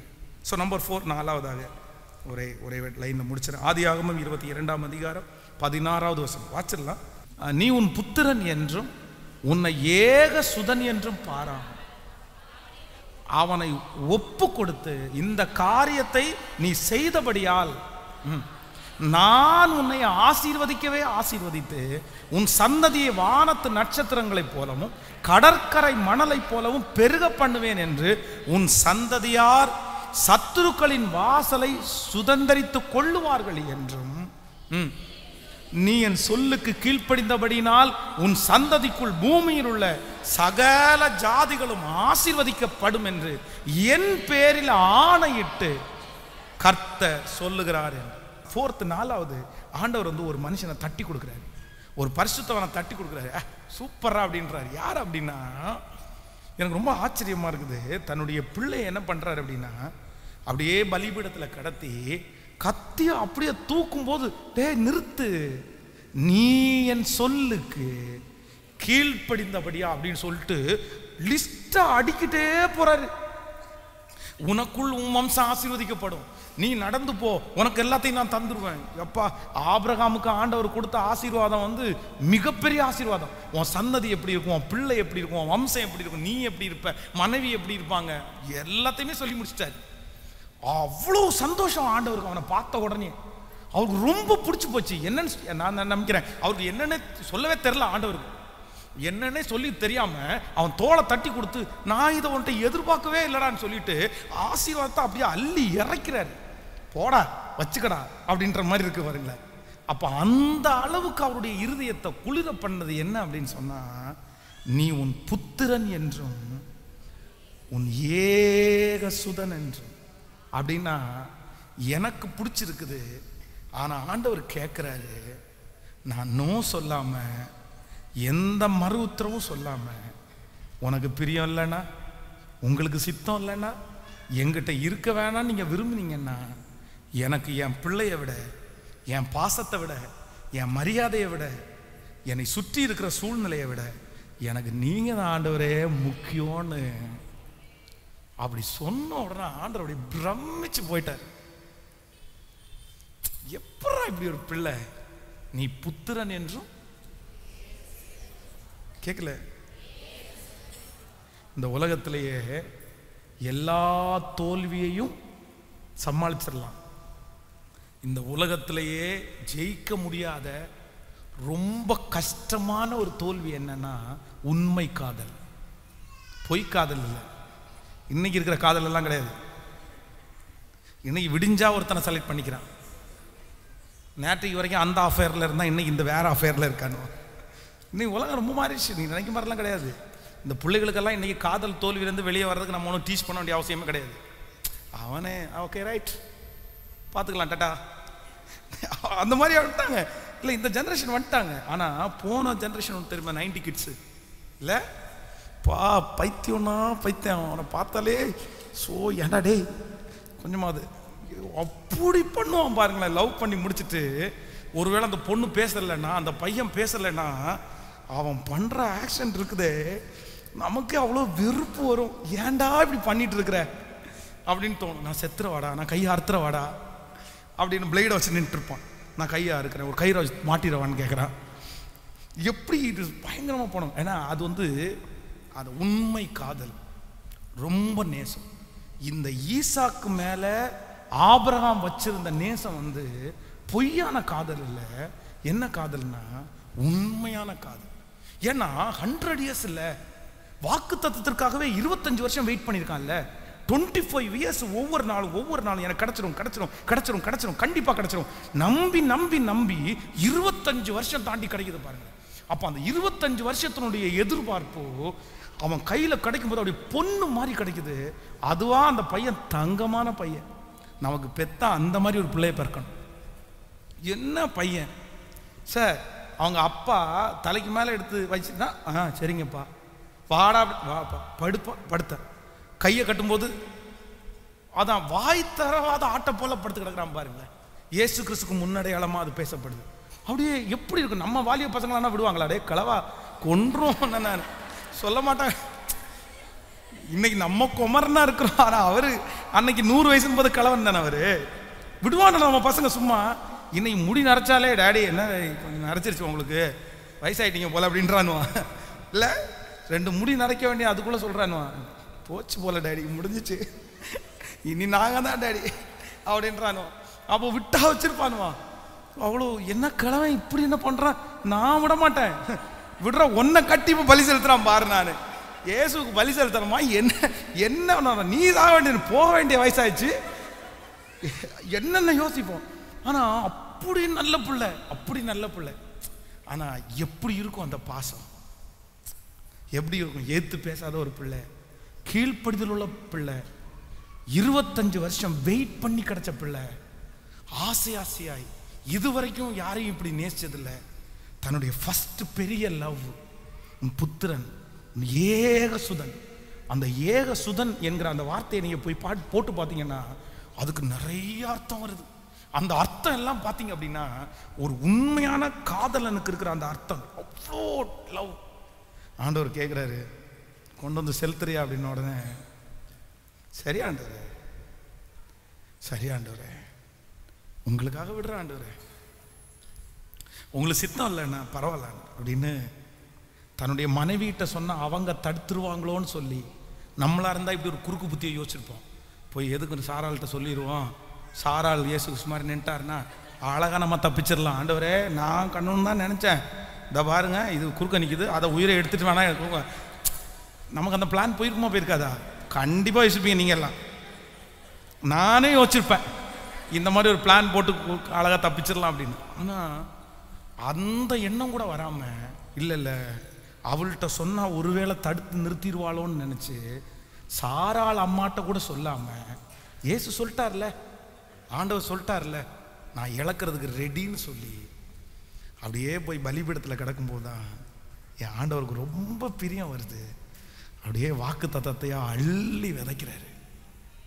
உனக்கு பிடிச்சதை விட்ட இல்லடா, உனக்கு இஷ்டமானதை விட்டுட்ட இல்லடா, நீ உத்தமன் என்று நான் அறிந்திருக்கிறேன். இந்த ஜெபத்தில் இருக்கிற வாலிப தம்பி தங்கச்சி பிரதர் சிஸ்டர், உங்களுக்கு பிடிக்காததை விடுறது பெரிய விஷயம் இல்லைப்பா. உங்களுக்கு இஷ்டம் இல்லாததை விடுறது பெரிய விஷயம் இல்லைப்பா. நீங்க ரொம்ப நாளா கனவு வளர்க்காத ஒன்றை விடுறது பெரிய விஷயம் இல்லைப்பா. ஆனா அவ்வளவு கனவை வளர்த்து அவ்வளோ ஆசையா முழுக்க முழுக்க அதையே நம்பி நம்பி நம்பி இது எனக்கு வேணும், இது எனக்கு கத்த தரணும்னு அதுக்காக திட்டம் போட்டு அழகா அதற்கான காரியத்தை எல்லாம் உண்டு பண்ணி இதுதான் என் ஃபியூச்சர், இதுதான் என் வாழ்க்கை, இதுதான் என் வெற்றின்னு ஆயிரக்கணக்கான சிந்தையை உள்ள வச்சுட்டு அதான் ஆண்டவர் வேண்டாம், இது எனக்கு சித்தம் இல்லை, நீ எனக்கு பிடிக்கல, எனக்கு நீ ஸ்பெஷலான பிள்ளைன்னு சொல்லும்போது அதை விடக்கூடிய தைரியம் மட்டும் உனக்கு இருந்துச்சுன்னா பரலோகத்தின் தேவனாகிய கர்த்தர் தோளை தட்டி இதாண்டா எனக்கு வேணும், இது போதும்டா. இன்னைக்கு யார் இருக்கீங்க? யார் இருக்கீங்க? யார் இருக்கீங்க? ஆண்டவருக்கு பிரியம் இல்லைன்னு தெரியுதே பிரதர், ஆனால் கூட உங்கள் கையிலே நீங்கள் வச்சிருக்கிறீங்களே. ஆண்டவர் எத்தனை டைம் சொல்லிட்டாரு வேணாடா, இதை நீங்கள் பண்ணும் போதெல்லாம் நான் ரொம்ப வருத்தப்படுறேன், இதை செய்யும் போதெல்லாம் நான் உனக்கு ரொம்ப வருத்தப்படுறேன், எனக்கு பிடிக்கல, நீ இதை விட மாட்டியா, இதை தூக்கி போட மாட்டியா, நீ இப்படி பேசுறத நிறுத்த மாட்டியா, நீ இதை செய்யறத நிறுத்த மாட்டியான்னு எத்தனை டைம் ஆண்டவர் உங்கள்கிட்ட பேசிட்டே இருக்கிறாரு. நான் இதுக்காக தான் உன்னை காப்பாத்தினேன், இதுக்காக தான் உன்னை தப்பிச்சு வச்சிருக்கிறேன், நான் உன்னை இன்னும் கைவிடலை, எனக்காக இதை விட்டு கொடுக்க முடியாதாடா உன்னால, உன்னை காப்பாத்தினே, உன்னை அரவணைச்சனே, உன்னை இவ்வளவு தூரம் தூக்கி கொண்டு வந்தனே, நான் என்ன கேட்கிறேன், இதை விடுன்னு தானே சொல்றேன், இதை தூக்கி போடுன்னு தானே சொல்றேன், பட் உன் மனசுக்குள்ள என்னை விட அது உனக்கு முக்கியமாயிடுச்சுல, ஆசீர்வதித்த என்னை விட அது உனக்கு வேணும் இல்ல, என்ன விட்டாலும் விடுவ, அதை விட மாட்டியா நீ, என்ன தூசிச்சா கூட கவலைப்பட மாட்ட, அதை விட மாட்டியா நீ. இந்த ஜெபத்தில் இருக்கிற நிறைய பேர்கிட்ட ஆண்டவர் இந்த ஏக்க குரலோட பேசிட்டே இருக்கிறாரு, என்னைக்கு விடுவ நீ, ஆஃப்டர் அதை விட முடியல உனக்கு, நீ உண்மையான பாசம் வச்சு நீ நேசிச்சியே, நீ லவ் பண்ணிட்டு இருந்தியே, இல்லைன்னா நீ ஏதாவது ஒருத்தரை நேசிக்கும் போது அந்த நபருக்காக நீ எத்தனை விட்ட, நீ எத்தனை விட்ட. நான் சொல்றேன், இதே ஜெபத்துல நீ தண்ணி அடிக்காம இருந்தப்பா, நீ சிகரெட் அடிக்காம இருந்தப்பா, யாருக்காக தெரியுமா, ஒரு பொண்ணுக்காக நீ அதை பண்ணாம இருந்த. நீ எனக்கு இந்த வாழ்க்கையில கிடைச்சேன்னா இந்த தண்ணி பக்கத்துல நான் போக மாட்டேன், இந்த சிகரெட் பக்கமா போக மாட்டேன்னு நீங்க வாக்கு கொடுத்தீங்க. அதே மாதிரி 6 வருஷம் 1 வருஷம் 5 வருஷம் நீங்க அதை பண்ணாம இருந்தீங்க. ஆனா இன்னைக்கு பொண்ணுக்காக நீ விட்ட, ஒரு மனுஷிக்காக நீ விடுறதுக்கு ஆயத்தமான, ஆனா உன்னை இவ்வளவு தூரம் வளர்த்த, இவ்வளவு தூரம் காப்பாற்றின ஆண்டவருக்காக ஒரு நாளாவது, ஆண்டவரே உமக்கு பிரியம் இல்லைன்னா எவ்வளவு கஷ்டம் வந்தாலும் நான் விட்டுற ஆண்டவர்னு ஒரு நாள் முயற்சி எடுத்திருப்பீங்களா? ஒரு நாள் முயற்சி, அந்த பொண்ணுக்காக எத்தனை தெருவா அலைஞ்சிருப்பீங்க, அந்த பையனுக்காக எத்தனை தெருவா அலைஞ்சிருப்பீங்க. ஏன்னா அவளை நேசிச்சென்ற ஒரே காரணத்துக்காக, ஏன்னா அவனை நேசிச்சென்ற ஒரே காரணத்துக்காக எல்லாத்தையும் இழந்தீங்கல்ல. எவன் திட்டினாலும் பரவாயில்லன்னு நீங்கல்ல, உங்க அப்பாவை ஏத்தீங்க, அம்மாவை ஏத்தீங்க, ஊரை ஏத்தீங்க, சொந்தக்காரங்களை ஏத்தீங்க, ஏன் சபையே ஏத்தீங்க. உங்க கையில கொடுக்கப்பட்டிருக்கிற பொறுப்பை அப்படி துச்சமா நினைச்சு வேணான்னு படிப்பை உதறி போட்டீங்க. உங்களுடைய எதிர்கால ஃபியூச்சரை எழுதி எல்லாத்தையுமே ஒரு பொண்ணுக்காக, ஒரு பையனுக்காக, ஒரு நேசத்துக்காக தூக்கி போட்டியே. கர்த்தருக்காக தூக்கி போடுறதுக்கு ஏன் உனக்கு மனசு வரல? ஏன் நீ தூக்கி போடல? அதுதான் கர்த்தர் தட்டி கொடுக்க முடியும். நான் சொல்லுவாங்க, இந்த பலிபீடத்தில் என் இயேசுக்காக எதையும் இழக்கிறதுக்கு I am ready, I am ready. உங்களுக்கு இன்னைக்கு ஒப்பு கொடுங்க பிரதர், இன்னைக்கு ஒப்பு கொடுங்க சிஸ்டர். உங்களுக்கு பிரியம் இல்லை ஆண்டவரே, எனக்கு வேண்டாம் ஆண்டவரே, நான் விட்டுறேன் ஆண்டவரே, நான் தூக்கி போட்டுறேன் ஆண்டவரே. நீங்கள் எனக்கு இது வரைக்கும் கைவிடலை இல்லை, உங்களுக்கு இஷ்டம் இல்லாதது எனக்கு எதுக்குப்பா, எனக்கு பலன் தாங்க, நான் அதுக்காக ஏதாவது முயற்சி எடுக்கிறேன், அதுக்காக ட்ரை பண்ணுறேன். நீ ஒரு தீர்மானம் எடுங்க, நான் நம்புகிறேன் பரலோகம் கண்டிப்பாக உங்களை என்ன பண்ணும் அப்படின்னு சொன்னால் அங்கீகரிக்கும். சிஸ்டர், ஆண்டவருக்கு பிடிக்கல, அந்த நாடகம் பார்க்குறது பிடிக்கலன்னு எத்தனை டைம் உங்கள்கிட்ட எச்சரிச்சிட்டாரு. இந்த ப்ரோக்ராம் பார்க்குறது உனக்கு பிடிக்கலன்னு எத்தனை டைம் எச்சரிச்சிட்டாரு. இந்த ப்ரோக்ராம்ஸ் என்னைக்கு இதை பார்க்க ஆரம்பிச்சியோ அன்னையிலேருந்து உன் ஜெபம் போச்சு, வேதவசனம் போச்சு, உன் கீழ்ப்படிதல் போச்சு, நீயாவே இல்லை. எத்தனை டைம் ஆண்டவர் உங்கள்கிட்ட சொல்றாரு. ஆனால் ஆஃப்டர் இந்த ப்ரோக்ராம் கூட உங்களால் விட முடியலையே, சொல்லுங்க, தூக்கி போட முடியலையே. எப்படி ஆண்டவர் உங்களை தட்டி கொடுக்க முடியும், எப்படி ஆண்டர் பண்ண முடியும் ஆண்டவர்? வேண்டாம் சிஸ்டர், வேண்டாம் சிஸ்டர், வேணாமா, வேணாமா. ஆண்டவர் அங்கலாய்ப்பாய் வந்து நிற்கிறார். உனக்காக நான் மரித்தேனே, எனக்காக. குப்பையிலிருந்துல்லப்பா உன்னை தூக்கி எடுத்தாரு, சேத்துலேருந்துல்லப்பா உன்னை தூக்கி எடுத்தாரு. உன்னை அவர் தேடி வந்த இடம் என்ன மாளிகையா? உங்களை தேடி வந்த இடம் மோசமான இடம் இல்லை, யாருமே தேடி வராத இடம் இல்லை, யாரும் தேடி வராத இடத்துல இல்லை அவர் தேடி வந்தார். இன்றும் எனக்கு ஒரு நன்றி உணர்வு உள்ள இருக்குது. சார், இயேசு எவ்வளோ நல்லவர் இல்லை. அப்படியே கைகளை உயர்த்தி, எனக்கு நீங்கள் போதும் ஆண்டவரே, எனக்கு நீங்கள் போதும் ஆண்டவரே, உம்மையல்லாமல் எனக்கு யாருண்டு, உம்மை தவிர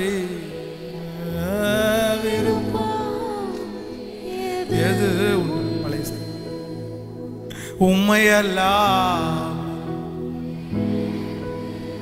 யாருண்டு, உம்மையெல்லாம் எது. I love you Jesus, I love you Lord, I love you Master, I love you Holy Spirit. உங்களுக்கு பிடிச்ச அளவுக்கு என்னால் நடக்க முடியாதுன்றது உண்மைதான் ஐயா. நீங்க விரும்பினதை செய்ய முடியாதது உண்மைதான் ஐயா. நீங்க கேட்கறத கொடுக்க முடியாம தடுமாறது உண்மைதான் ஐயா. ஆனா என் மனசு திறந்து ஒன்னே ஒன்று மட்டும் சொல்லிக்கிறேன் ஐயா, உங்களை ரொம்ப நேசிக்கிறேன் ஐயா. ஐ லவ் யூ ஐயா. நீங்க எதிர்பார்த்த அளவு என்னால வாழ முடியலன்னு எனக்கு தெரியும் ஐயா. நீங்க எதிர்பார்த்த அளவு என்னால நடக்க முடியலன்னு எனக்கு தெரியும் ஐயா. ஆனா still I love you, I love you, I love you பா. உங்களை கொஞ்சம் இல்லப்பா, ரொம்ப நேசிக்கிறப்பா, ரொம்பப்பா, நிறையப்பா, அதை அளவிடவே முடியாதுப்பா.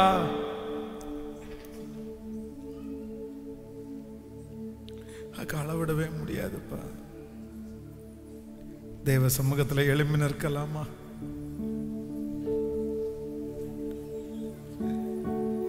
ஹல்லேலூயா.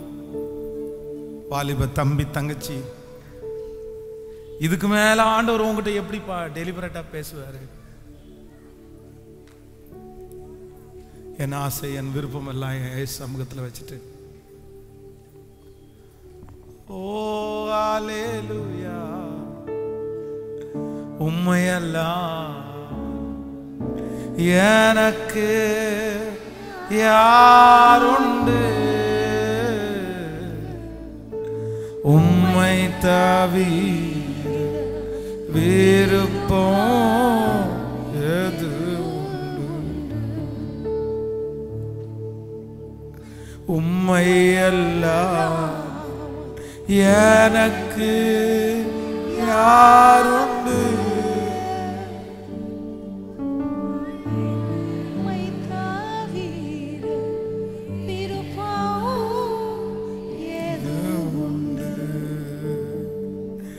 ஆசையெல்லாம் நீதானையா, தேவையெல்லாம் நீதானையா. ஆசையெல்லாம் நீதானையா, தேவையெல்லாம் நீதானையா. ரட்சகரே இயேசுநாதா, தேவையெல்லாம் நீர்தானே. ரட்சகரே இயேசுநாதா, தேவையெல்லாம் நீர்தானே. ஆசையெல்லாம் ஆசையெல்லாம் நீதானையா, தேவையெல்லாம் எனக்கு மட்டும் நீர்தானையா. ஆசையெல்லாம்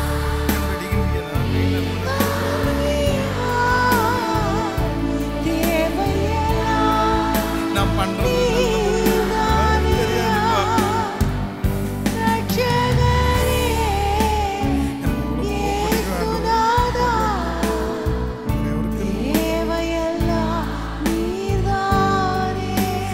நம்ம மட்டும் வச்சுக்கோங்க ஆண்டவரே, ரட்சகரே என்ன உங்களோட வச்சுக்கோங்க ஆண்டவரே. இயேசுநாதா, என் எதிர்காலம் இவ்வளவு நல்லா இருக்குமா எனக்கு தெரியல. நான் இருக்கணும். நீர்தானே. தேவையெல்லாம்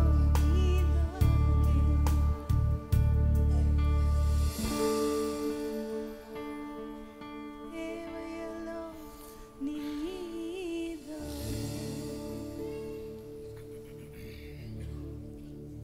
அறிக்கை செய்யறவங்க அறிக்கை செய்யுங்க, ஜெபிக்கிறவங்க ஜெபிங்க. அப்படியே ரொம்ப டைம் ஆச்சு நான் போகணும் அப்படின்றவங்க அப்படியே இந்த ஜெபத்தை அப்படியே நீ போகலாம், ஒன்றும் பிரச்சனை இல்லை. ஆனால் கொஞ்சம் டைம் இருக்குது. உண்மைதான் பாஸ்டர்.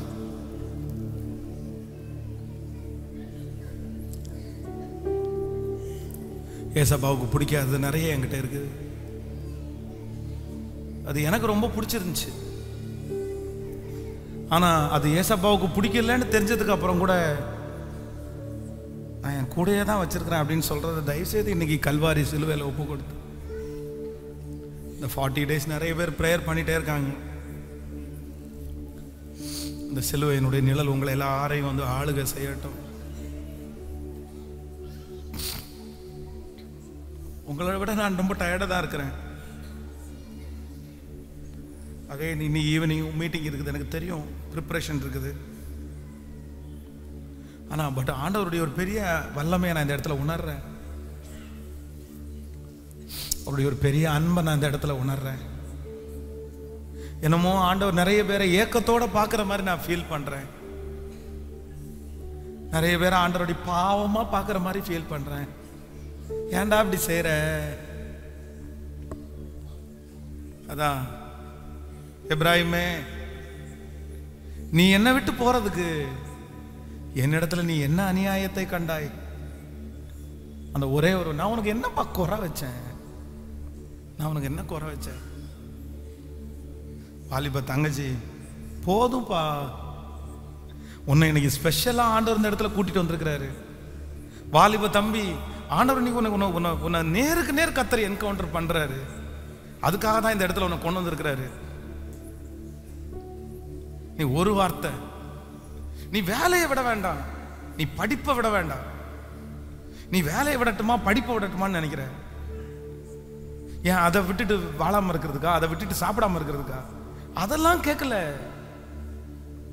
உங்ககிட்ட ஆண்டவர் விட சொல்றதே வேற. அவனுக்கு தெரியும். நிறைய பேர் வெளியில எடுக்கிற தீர்மானம் தான் பெரிய தீர்மானம்னு நினைச்சிருக்காங்க.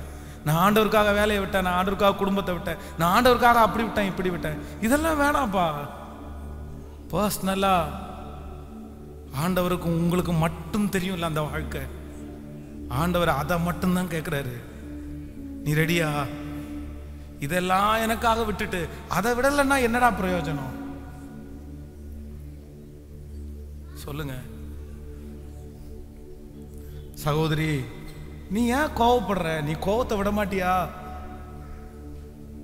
ஆண்டவர் கேட்கிற வார்த்தை நீ என்ன பதில் சொல்லுவீங்க? உங்களுக்கு பிரியம் இல்லாத எனக்கு வேணாம் ஆண்டவரே, எனக்கு வேணாம் ஆண்டவரே, எனக்கு வேண்டாம். ஒரு விசை கூட இந்த வரிகளை சொல்லிட்டு, நன்றி ஆண்டவரே, இதய கண்மலை நீர்தானையா, உரிய பங்கோ நீர்தானையா.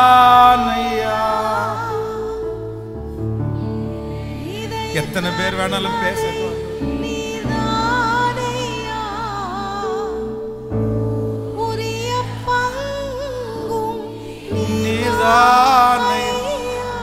எப்போதும் உம்மோடு இருக்கின்றே, வலக்கரம் பிடித்து எப்போதும் உம்மோடு இருக்கின்றே, வலக்கரம் பிடித்து. சேர்ந்து சொல்லுவோம், ஆசையெல்லாம் நீதானையா, தேவையெல்லாம் நீர்தான். இயேசுவே, I love you Master, I love you Jesus, I love you Holy Spirit, I love you, I love you, I love you. Oh, ரட்சகரே,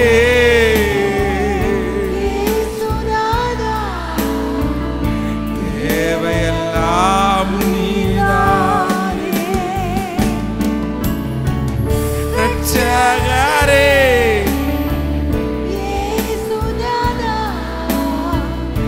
தேவையெல்லாம்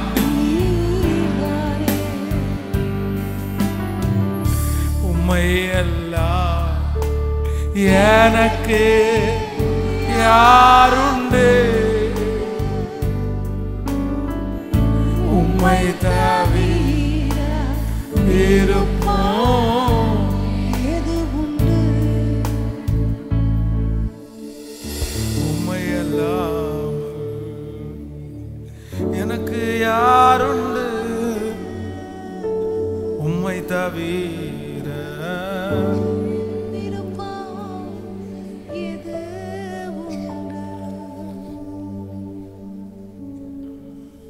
கோடி நன்றி. இந்த நாளுக்காக நன்றி, இந்த ஆராதனைக்காக நன்றி. நீர் ஜனங்களை நன்மையினால் நிரப்ப போகிறதற்காக நன்றி. உங்க அற்புத அடையாளங்களை எங்களுடைய கண்கள் காண போகிறதற்காக நன்றி. எங்க பிள்ளைகளுடைய கரங்களில் இருக்கிற காணிக்கைகளை 1000 மடங்கு ஆசீர்வதிக்கிறேன்.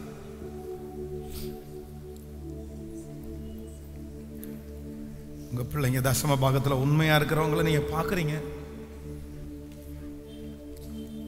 அவங்களுக்கு 1000 மடங்கு கொடுங்க ஆண்டவரே. இந்த சர்ச்சை அவங்க கட்டணும், இந்த ஊழியத்தை அவங்க கட்டணும், நிறைய ஊழியங்களை அவங்க தாங்கணும். அவங்க பணம் வட்டிக்காரங்களுடைய கையில போகக்கூடாது. அவங்க பணம் மருத்துவமனைக்கு செலவு பண்ணப்படக்கூடாதுப்பா. வீணான செலவுகள் ஒன்று கூட எங்க பிள்ளைகளுக்கு வேண்டாம். அவங்க வருமானத்தை வர்த்திக்க பண்ணுங்க ஆண்டவரே, பெருக பண்ணுங்க ஆண்டவரே. நான் பிளஸ் பண்றேன். இந்த ஆலயத்திற்காக, இந்த கம்ஃபர்ட் சர்ச் மினிஸ்ட்ரிக்காக யாரெல்லாம் கொடுக்குறாங்களோ, யாரெல்லாம் உழைக்கிறாங்களோ, அவங்க எந்த ஊர்ல இருந்தாலும், எந்த நாட்டில் இருந்தாலும், எந்த இடத்துல இருந்தாலும் ஆசீர்வதிக்கப்படட்டும் ஆண்டவரே. எத்தனையோ பிள்ளைங்க கேட்ட உடனே, அனௌன்ஸ்மெண்ட் பண்ண உடனே நான் இதை செய்கிறேன், இதை செய்கிறேன்னு இந்த பாத்ரூம் அந்த காரியங்களை பொறுப்படுத்த பிள்ளைங்க, ஃபேன் எல்லாம் பொறுப்படுத்த பிள்ளைங்க, லைட்டு பொறுப்படுத்த பிள்ளைங்க. ஆண்டவரே நல்லா இருக்கட்டும் ஆண்டவரே, அவங்கள நல்லா வைங்க. இயேசுவின் மூலம் ஜெபம் எடுக்கிறோம் நல்ல பிதாவே, ஆமென்.